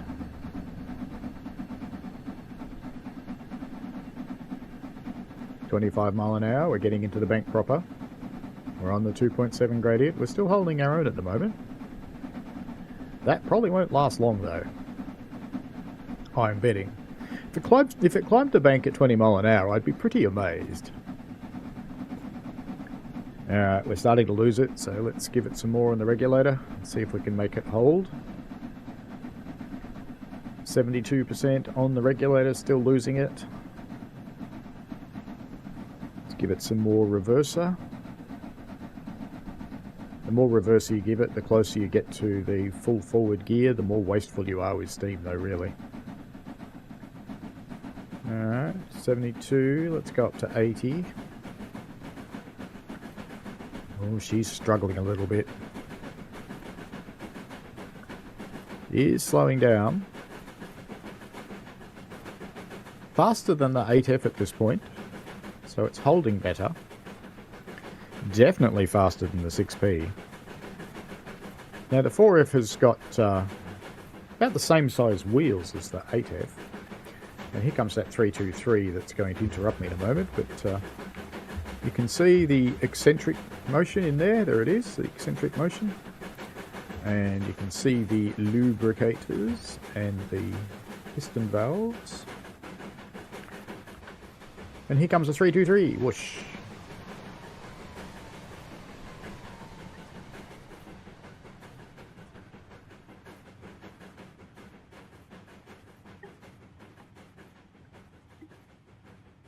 We're about half a mile in, 1.5 to go.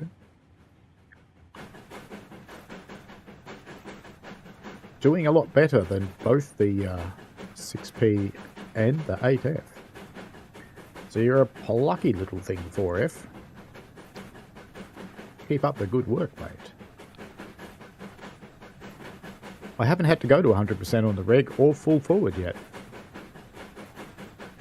We are holding our own at the moment.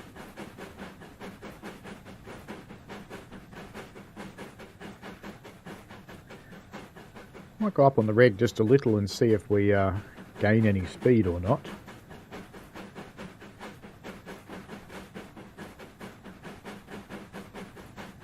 Still holding our own on the steaming.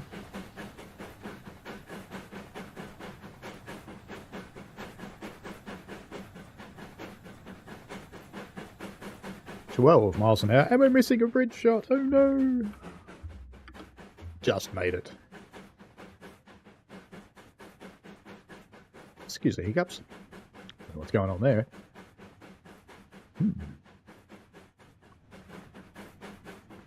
Well, we're back into the steep again. 2.8%. Oh, we're losing speed now. The plucky little 4F is starting to plucky the ducky.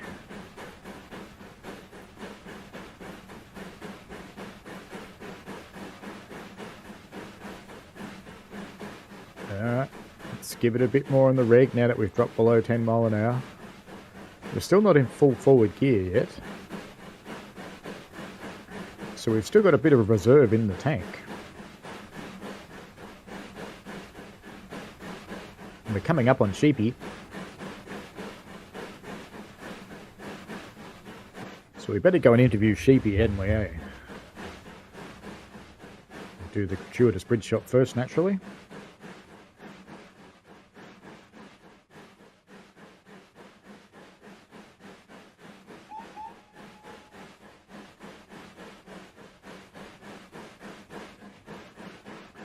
See, it's not even trying its hardest, and it's still winning.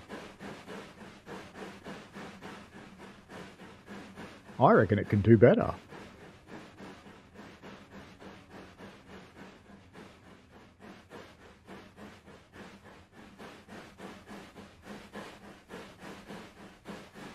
There's something cool about the sound of a steam locomotive working hard. What does that? G'day, Sheepy. We're back. Mate. What do you reckon of the 4F? Mate, it's much better. Leaves the other ones for dust. Look at it go. Go. It's accelerating. Look at it go. It's picking up speed. It's going to be the winner by a long way. The other ones, well, let's just say they're not very good. See you later, Sheepy.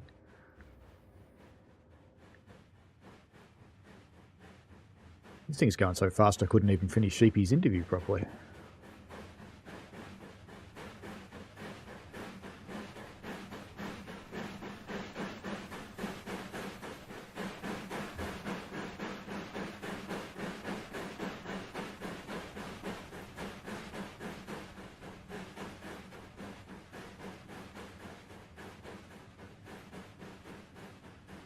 We're almost there, you know that.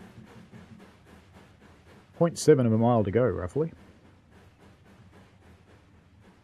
And we've come up to 10 mile an hour.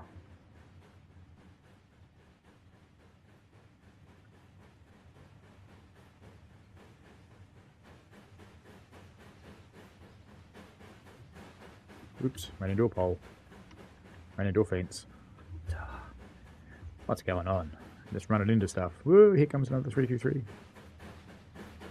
I hope we're on the 8 cam.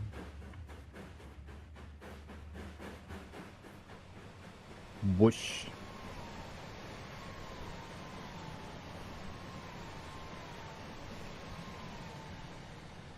You know what's funny? I think we might actually get to the top of the bank before the third one, so we won't even get stuck.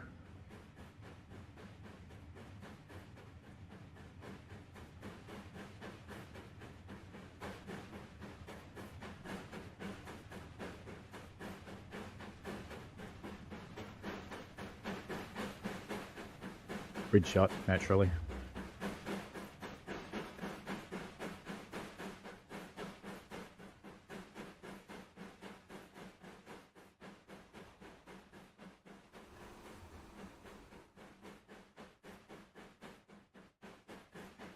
Here it comes. The little 4F. Plucking its way up the Licky Bank and even accelerating. And it's not even using everything it's got.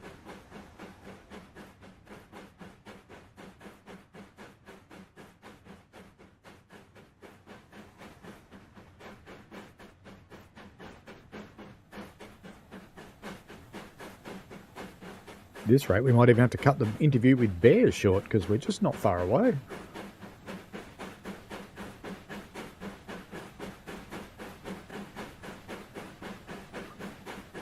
Only 0.3 of a mile to go.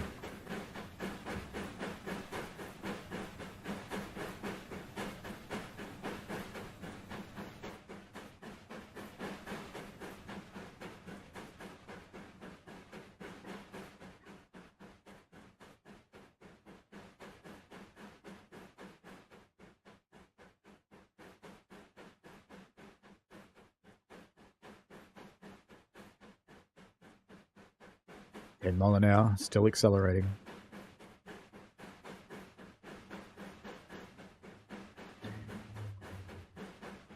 Well, short of a massive wheel slip or a boiler explosion, the 4F is certainly going to make it up Licky Bank. We haven't even... Oh, there it is. There's the other 323 that eventually gets stuck. But it's not going to get stuck here, and it's too late to go inside it.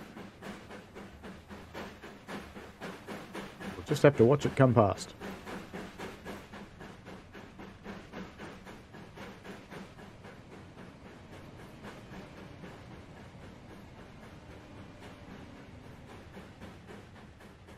Just remember they get stuck because of scenario planners sending them all into the same station. It's not an issue with the route. Well, we can see the top of the gradient here. We have passed the 75 post.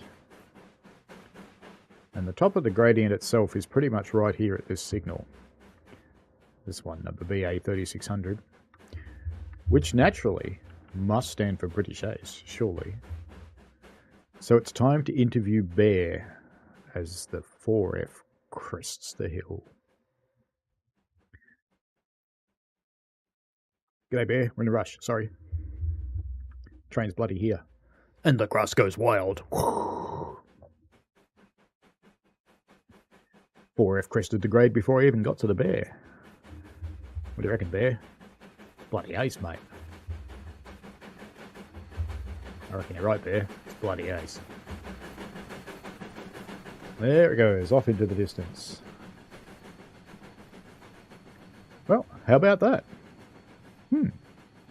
The 4F can lick the licky in a decidedly better fashion than the others, and its speed was 12:35 when it crested the bank. 4F 12:35. Alrighty then, folks. Remember the really cool route, which of course has the chocolate box on it. Everybody likes the chocolate box. Is on sale now in the Midweek Madness sale. This is the from Bromsgrove and Reddick to Lichfield City, and it's the Birmingham Cross City route in TrainSim World 3. I am Train Simulator Driver. Check me out on my YouTube channel if you like. I'm a real-life engine man, and as you can probably tell, a little bit of a clown. So have fun, folks. Hope you've enjoyed this. Hope you're picking some stuff up in the sale, and we will see you later. Bye now.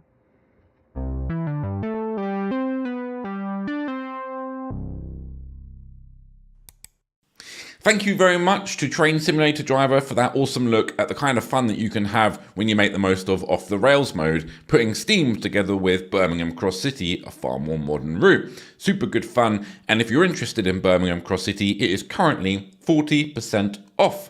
But moving on to our final instalment for the evening, courtesy of MegaSim, who's taking us on a trip down the ScotRail Express, Edinburgh to Glasgow. Have fun!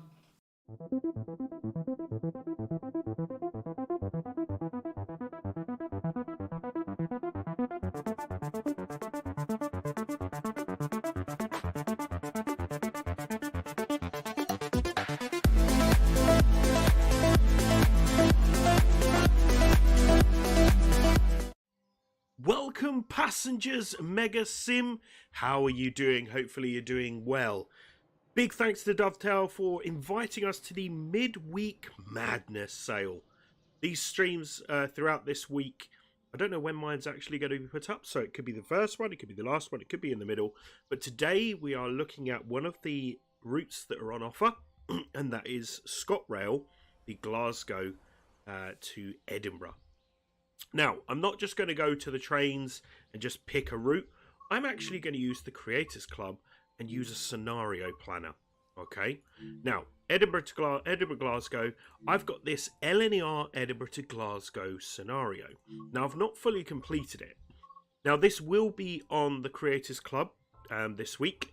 As you can see, I have pre-created some trains coming in the opposite direction, but our final one will be us, which is going to be Edinburgh Waverley platform number 14 to Glasgow Queen Street platform number 5, stopping at Haymarket, then non-stop to Glasgow. Very simple. If you have off the rails ticked, it means that you can choose any train. We're going to choose the 395, 6-car loaded, and we're going to be this LNER. And it's going to be 13, and that's going to be me. And we are a player is controlled, which is me, and it's a passenger service. If you look here, we've got these trains here. If I look at this one, edit the timetable, this comes in the opposite direction, Glasgow to Edinburgh, and there's a variety of different trains here. We've got ScotRail 387, we've got some freight, and we've got the LNERs, which is the 395 and the LNER colours. I will be saying more about that in a minute, of why I've chosen it. But what we'll do is we'll get started and get going. Anyway, hopefully you're doing well. I'm doing all right, if you're asking. Welcome to the live chat as well, that's on the stream. Here we go. So let's get started. Let's open those doors. But first, let's put on the master key neutral. We're going to be in CTRL mode. There we go. So that light needs to be off and that one needs to be on. We then go over to here and we stick this on. There's no need to do this one because it doesn't actually work on this route. But as you can see, we have got a gorgeous LNER Azuma. So let's take a nice screenshot here. Done. Wait for our doors to close and then we can get going.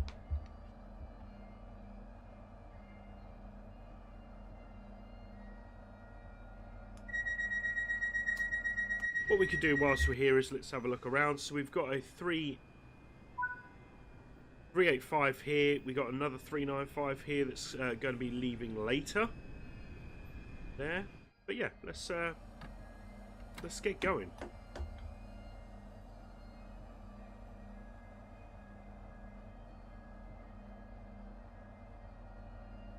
So as mentioned, this is the midweek madness event. I have chosen this ScotRail Edinburgh Glasgow because there is 20% off this week on Steam. 20% off. That's not bad, is it? Now, part of this. Now, you're going to say to me, "Oh, I'm speeding already." That's what you're going to say to me.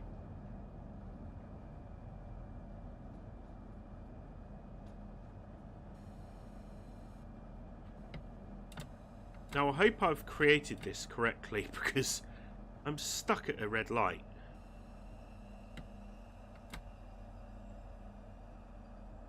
Yeah, denied. Wait for signal to change. Let's actually have a look.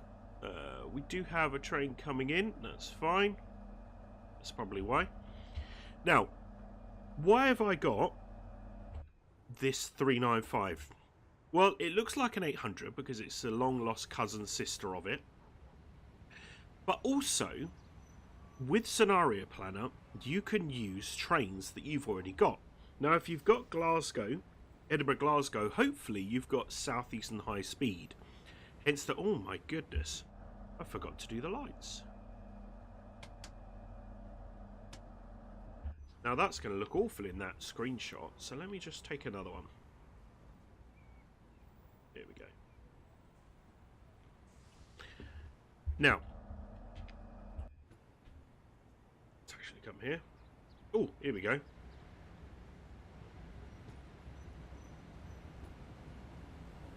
Over it goes. Yeah, so the reason why I chose this is because it looks like an 800. The 800s go from Edinburgh, not to Glasgow Queen Street to Glasgow Central, but We can't have everything. Mega Big Owl, hey up. A to the up. There we go. Now we get to go.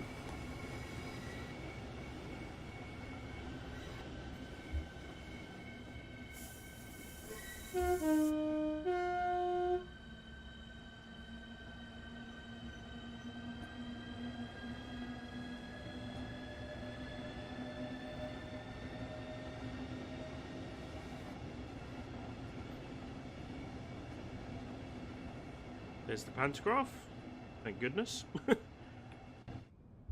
So yeah, the reason why I chose the 395 as kind of like a zoomer link-in is because if you've got ScotRail Express, or you're going to be getting it, hopefully you've got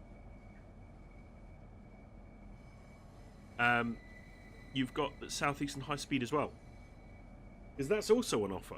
Not Southeastern High Speed as the route itself, but all the bundles that come, you know, with Southeastern High Speed. If it still comes with it. Oh no, I've just thought. Does it come with it?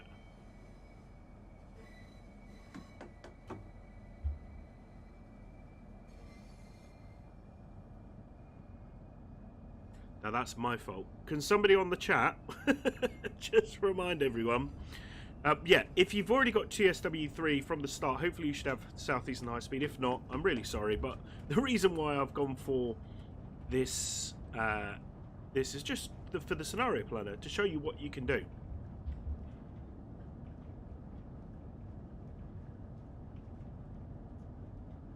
Oh, got a nice cup of tea there.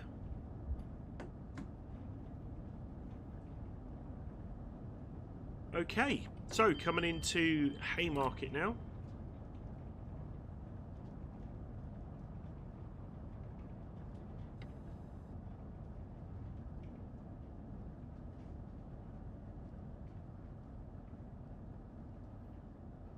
Oh, I've been on this platform before. Yeah, I did that when I almost missed my train. I was over on one of these platforms and my ScotRail train was running late. I think that was a 385 as well. And my Pendolino had just come into platform 4. And oh my goodness, I ran for it. There's my stop.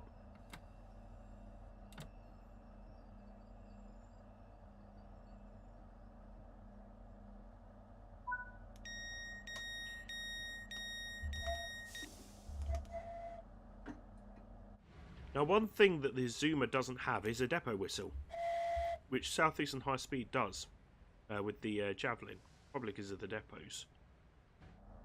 Being in the centre of London and all of that, maybe they just have those depot whistles because they've always had them. But yeah, just going through a couple of the routes on Midweek Madness. You know, we've got the Edinburgh Glasgow, as we said, 20% off. The deluxe edition of TrainSimWorld 3 is 45. BCC standard is 45% off. Load of cool routes, 40% off. Standard start packs, all of that. Even the RHTTs on offer, 40% off the Loco add-on bundle. I was tempted to put the RHTT on this scenario today, but just in case, I decided against it. Just in case you didn't have it. Because I want to make sure that we're using trains that are kind of, you know, included in your what you've already got.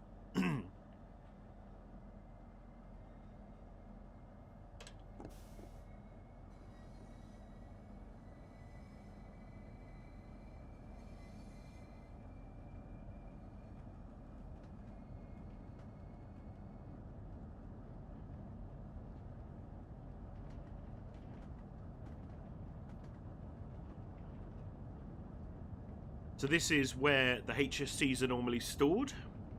Edinburgh, or just outside Edinburgh, Haymarket area. I can't remember the name of the depot, but it's full of them. Again, I could have put Midland Mainline HSTs on here in ScotRail. I could have put GWR, you know, HSTs. I know we haven't got the livery editor yet, but, well, according to recording, we haven't. But yeah, I didn't, because you might not have got that route, and this is what it's about. It's about this route in particular and what we can work with, so that's what I've done. And I've heard, you know, a couple of other ideas of, you know, Spirit of Steam Jubilee going up at the Licky Split, up the incline on Birmingham Cross City.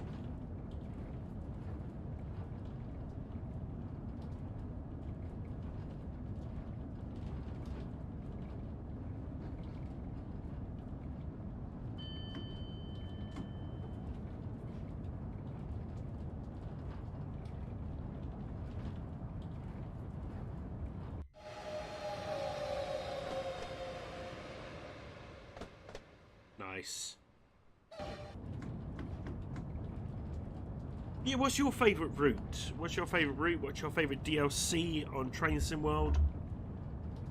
Is it one of the originals? Is it Great Western Express? Is it East Coast Way? If it is East Coast Way, is it the 313 edition of East Coast Way? What about Bakerloo Line? Because Bakerloo Line, you've got the New Journeys pack, which gives you the silver 1972 stock, so that's also on offer, I think.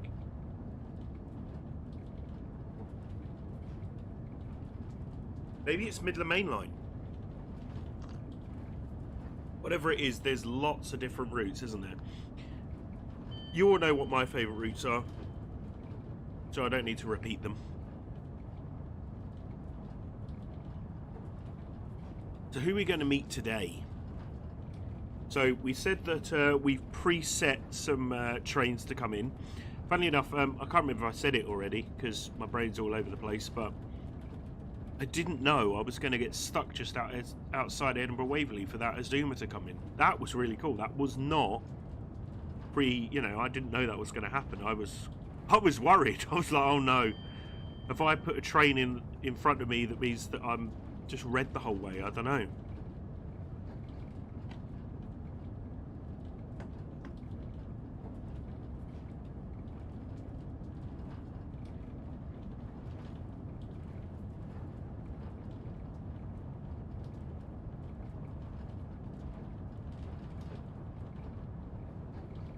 That's the one thing I forgot. I've put a load of trains to come out of Glasgow, I think, but I've not actually kept some trains in Glasgow. So when we arrive, it will be empty. Ah, oh.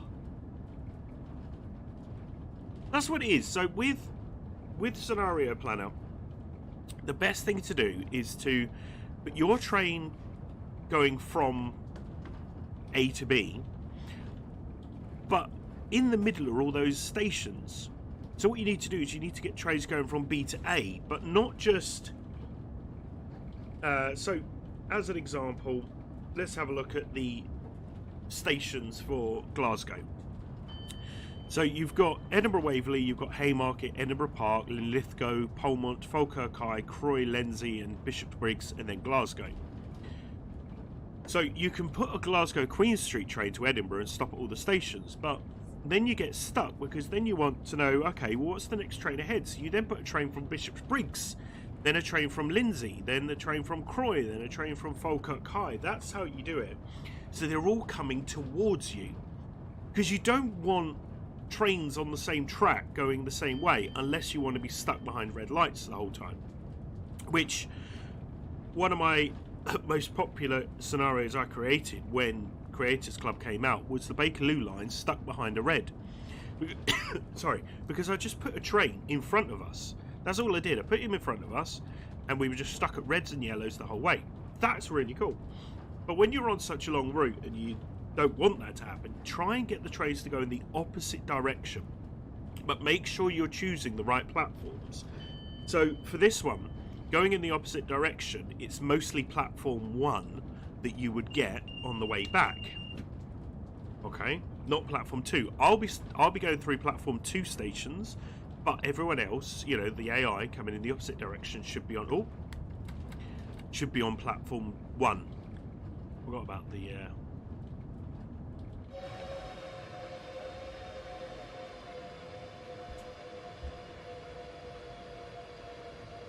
nice.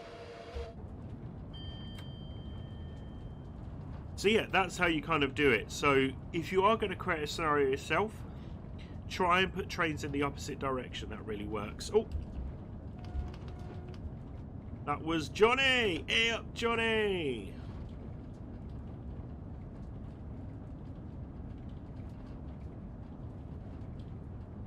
Okay. There's our 90.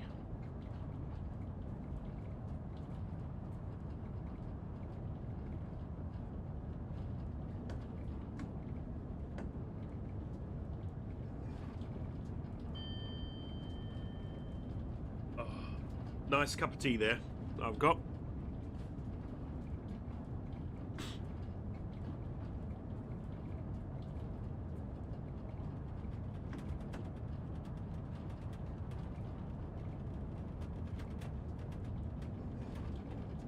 So you can open the doors on this one.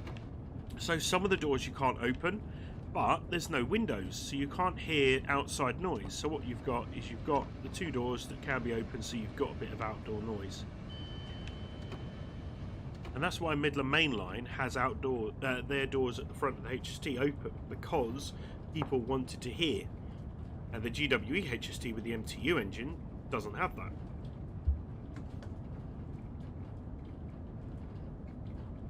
If you haven't seen my videos before, I am MegaSim. I am on YouTube. youtube.com/MegaSim. MEGASIM. Plenty of different videos that and different content that I bring out.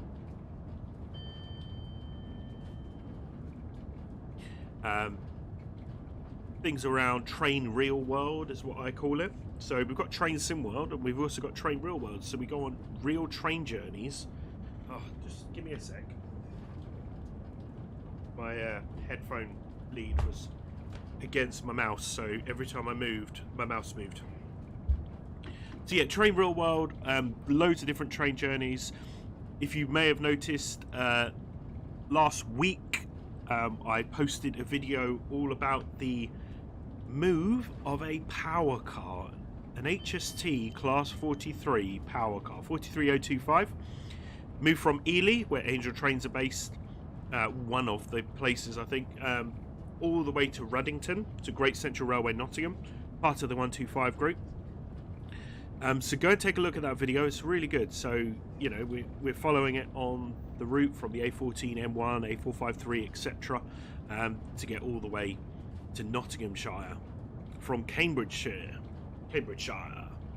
Yeah, that was a really fun trip, and I've got plenty more trips coming up in the future, if you want to take a look at them.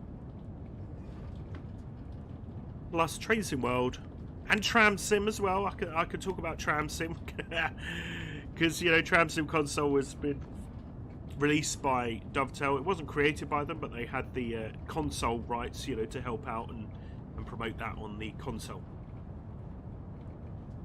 Yeah, plenty of other videos as well, even some train spotting videos. I do a few of them every now and again. And so yeah, every Friday is train spotting, every Saturday is Train Real World, or otherwise. Last week, didn't you see? We had planes. And Saturday just gone, we were in Dublin, in Houston Station, so hopefully you enjoyed that video as well.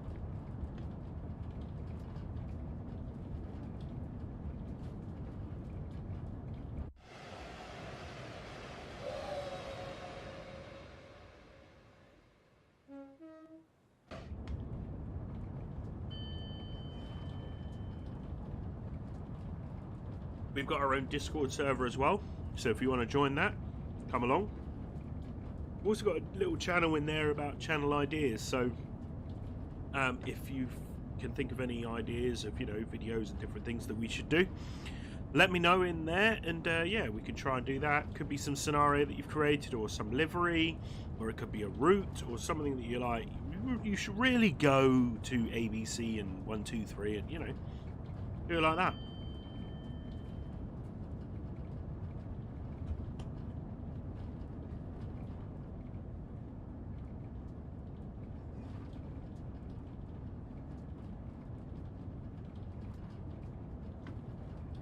Okay, we're going to have to slow down to 90 miles an hour in a minute.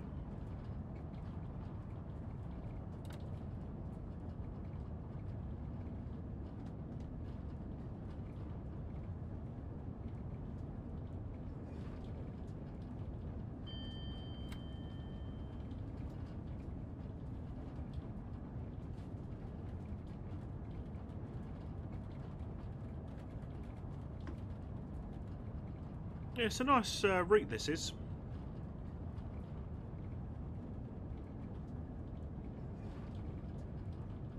Yeah, if you are new to Train Sim World, check out the Creators Club. There are lots of different scenarios and liveries and all sorts of things. So if you've got certain routes, DLCs, you can use those scenarios that utilise a variety of different trains, which is, yeah, really cool to see. You know, if you had like West Cornwall Local, you've got ones with HSTs on it, which aren't usually on there, on the route, but through Scenario Planner, you can have a HST on there. You can even have a Blue Pullman, you know, a Midland Pullman HST going through as well.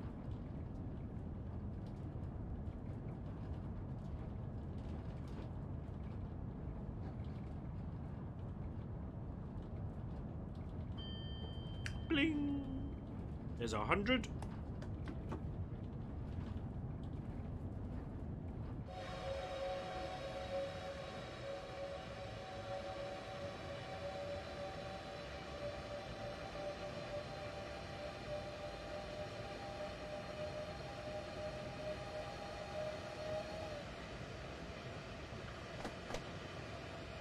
I was on one of these not too long ago, so that's a train real world coming up. Went on this on a 395 Javelin from London to Bankrust to Ebbsfleet, which was fun.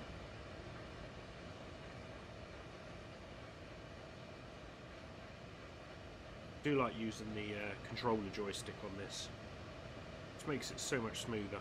There we go.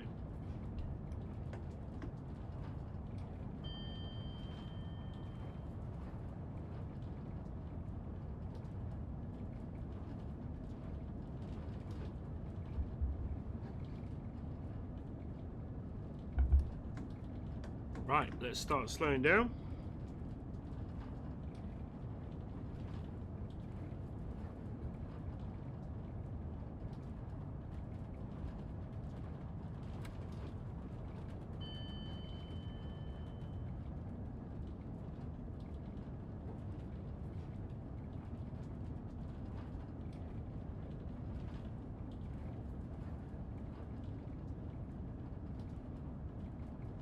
Oh, there's another Azuma.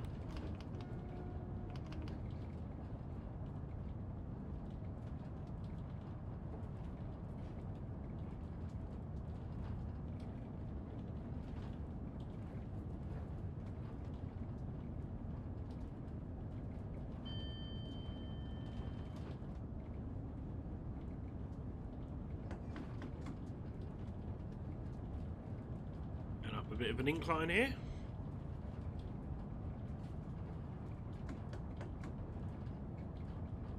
There's our 100 back again.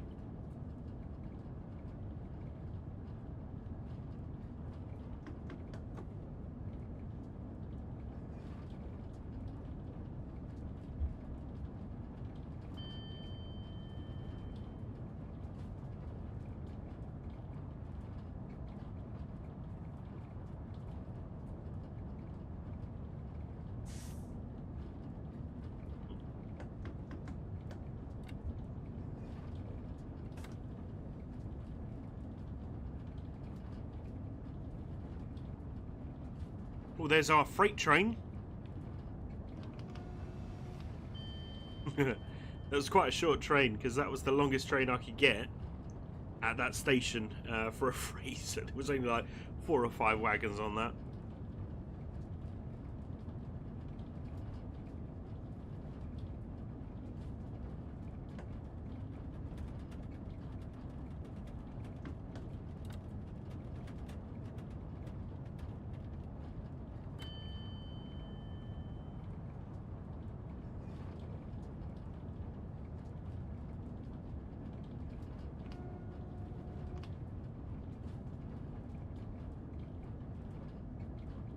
Very dark in here. It's been baked well, hasn't it? It's pitch black.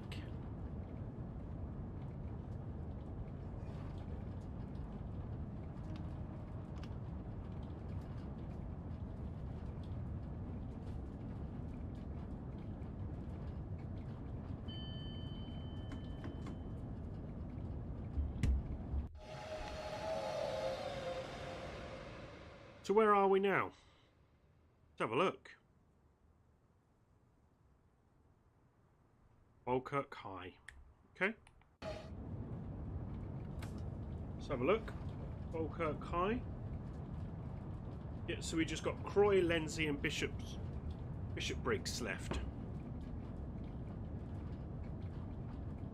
Oh, somebody working out there. Oh, here comes another 385.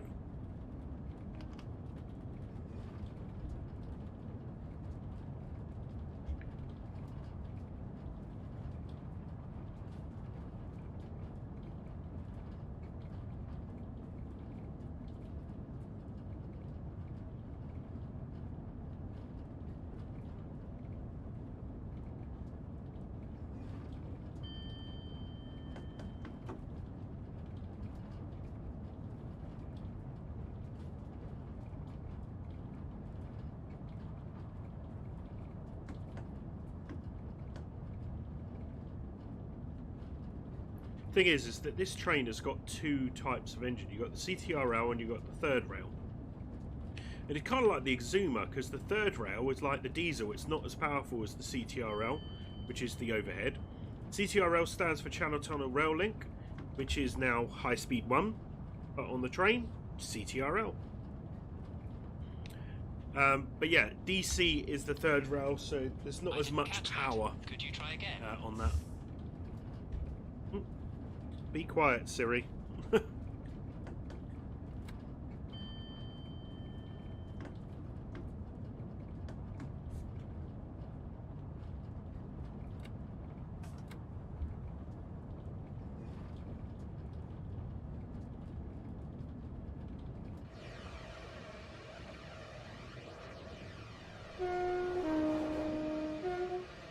$385.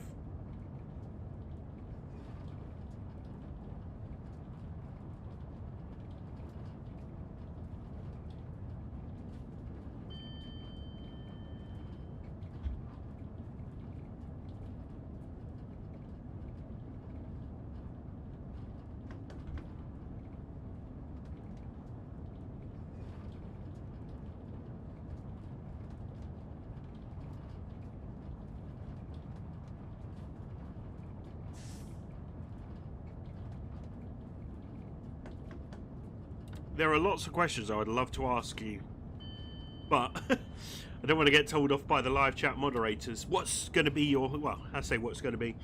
What do you think should come to Train Sim World 3? Oh, no. No, don't answer that. Don't answer that. No, please don't. I'll get told off.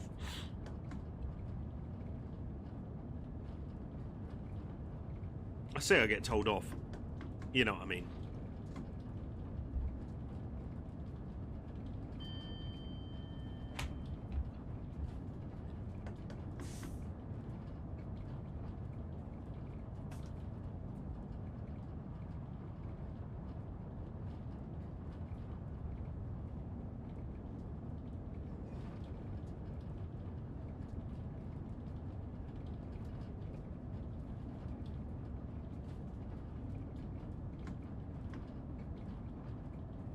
So what are you up to this week? Going on any train journeys this coming week? What have I got planned? I should be going down to South Devon next month for work. So I'm going to try and get a train down there. That'll be fun.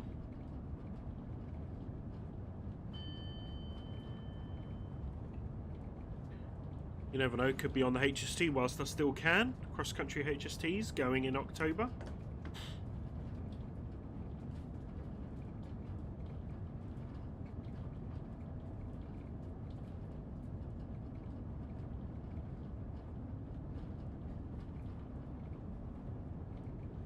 Oh, I've driven 395 miles. Of course.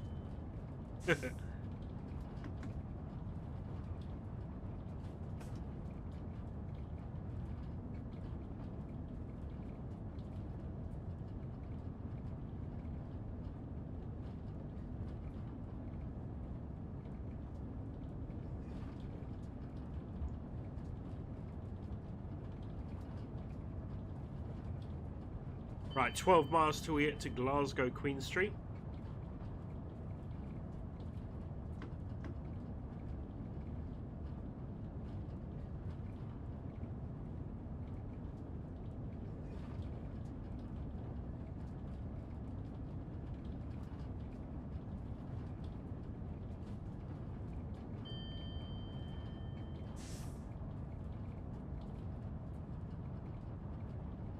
I think this is where it gets empty now, because all the other trains have been and gone.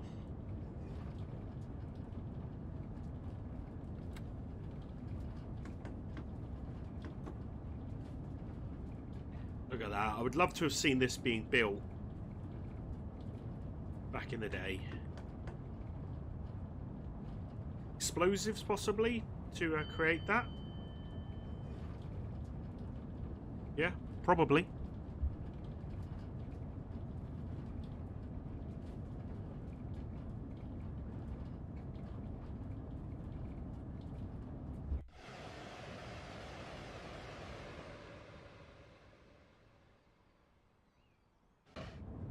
That's quite a distance. That was Croy. Last time we were checking, it was Falkirk High, so that was a big distance between those two stations, eh?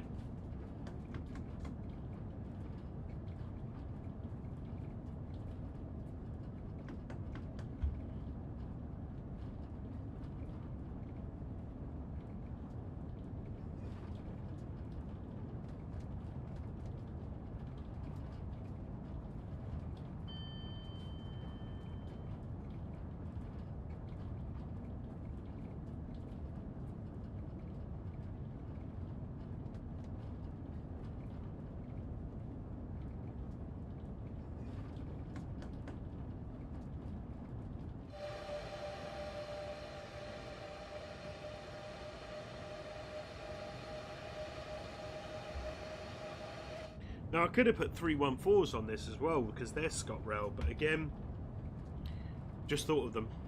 Yeah, can't do that, because I want to make sure that you can all play this as soon as you get Glasgow, Edinburgh, Glasgow, ScotRail Express.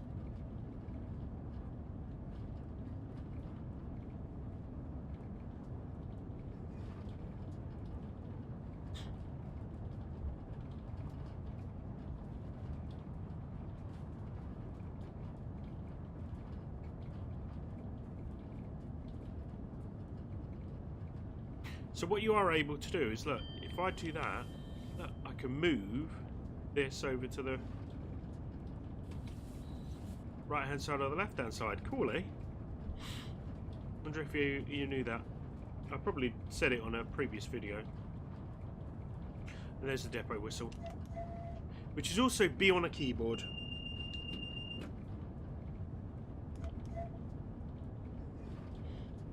I'd always recommend getting a keyboard, whether you're using it on PC or console, because you get some extra things. You've got camera 1, camera 2 for the front and back, 3 and 3, and then you've got 8 as well. Now, you can use these in the pause screen. You can set your right joystick to be that one camera. So you've got in and then you've got out. So you can change it to be, when you press that, it does that. That's possible. But then you've also got all the extra keys on here. You've got tab to have all those things there. You've got Q for your vigilance and stuff. You've got Control W to unlock the key, your master key. You know, there's lots of different things that you can potentially use the keyboard for. And that also includes your power as well, but I use a mixture of both. I use keyboard and I use keyboard. I use keyboard and I use keyboard. I use keyboard and I use mouse and controller. So I use all three, just to give me what's best. Because look, if I do this, look, that's me on the mouse, and then I could use keyboard. I could press and hold shift to go super fast. And I'm using the mouse, and I'm like, whoa, a bit all over the place. Or I can use keyboard shift, but also I can use the controller to smooth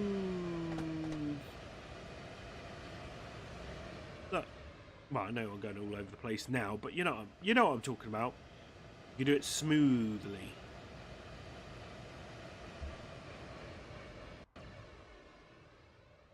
But yeah. Bling! So yeah, that's why I use a mixture of all three. Because also, sometimes with the controller, it can be quite tricky to like do points. So if I go on here and I'm choosing a point, it's quite difficult to try and zoom it, try and get the point. Whereas if I use my mouse, I can go right in and do it.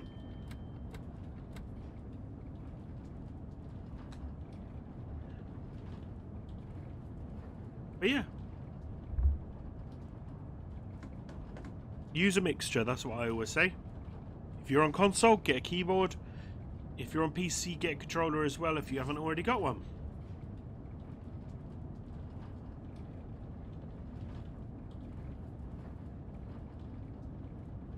Oh.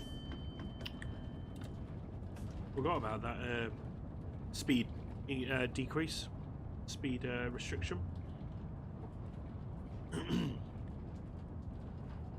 Right, let's start slowing down as we start approaching Glasgow Queen Street, platform number 5.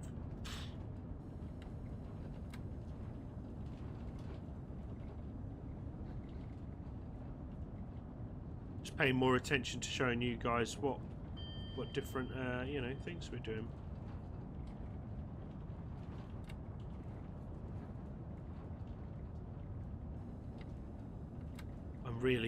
I'm one of those guys where I really want to press buttons.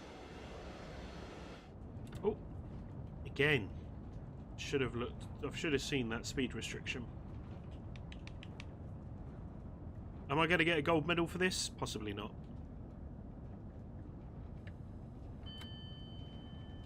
Not that I would get gold medals, because there is no gold medal, it's just points.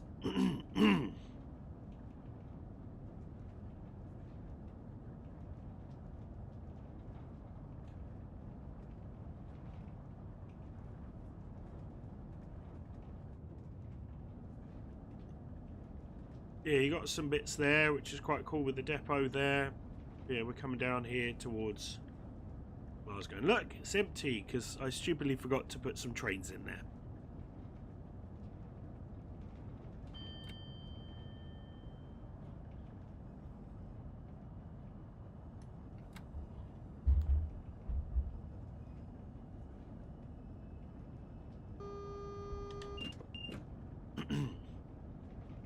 Okay.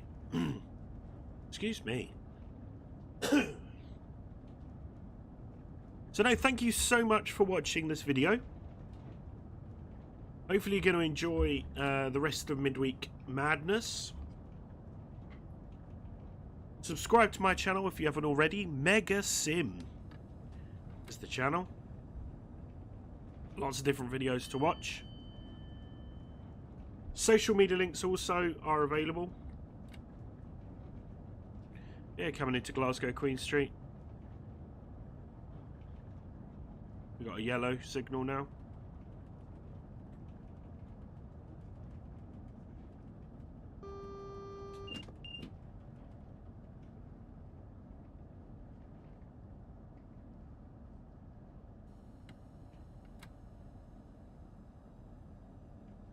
And anyway, thanks again for Dovetail for allowing us to, create a video. Be a part of Midweek Madness. It's been a privilege. Oh, another speed drop and I didn't notice. Oh, this is going well, isn't it?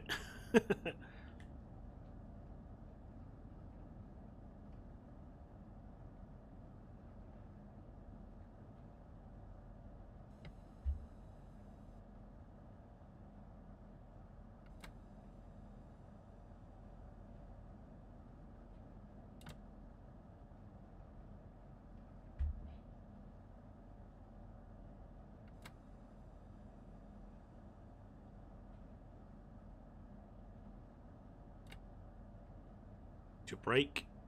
Keep braking.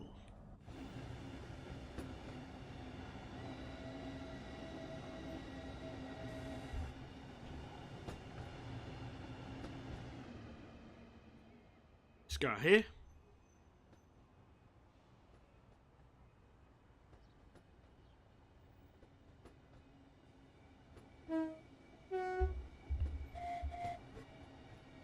Look at that. Here she comes.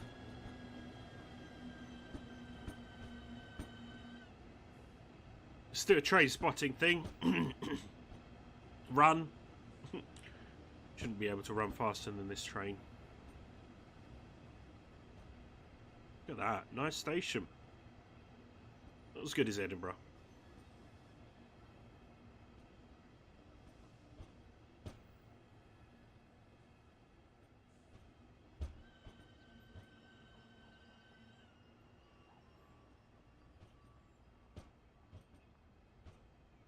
North Hanover Street over there.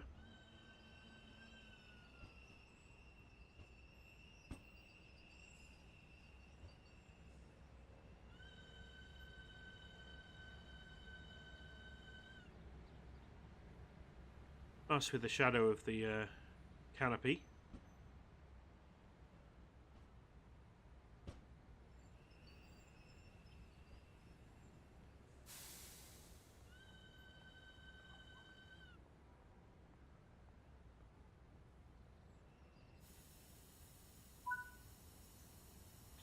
Let's unlock those doors. Let our passengers out. Yeah, it's a lovely station. Not as good as I said. No, the lift doesn't work there. Is it just Edinburgh, Waverley, where the lifts work? Possibly. Unless it's over here. No. I don't think that. It's just that, isn't it? Well, anyway, thank you very much for watching. And yeah, I will hand you back to the host of Dovetail Games, Midweek Madness. This is MegaSim out of here. Oh, careful, careful. Oh yeah, that looks good. That's a good shot there. Anyway, thanks guys. See you later. Bye. Okay folks, that is a wrap for day one of the Train Sim Madness sale. Thank you all for watching. Thank you to all of our ambassadors for creating content for today. That is British Ace, Train Simulator Driver and MegaSim. We hope you enjoyed the day. Tomorrow we'll be back with day 2 and a first for us with a German language day featuring our newest community manager Jan, who will be taking a look at some of our German content alongside some more ambassador videos from Train Sim Play. We'll see you tomorrow and be sure to go check out that sale and save yourself some money on some train goodness. See you soon.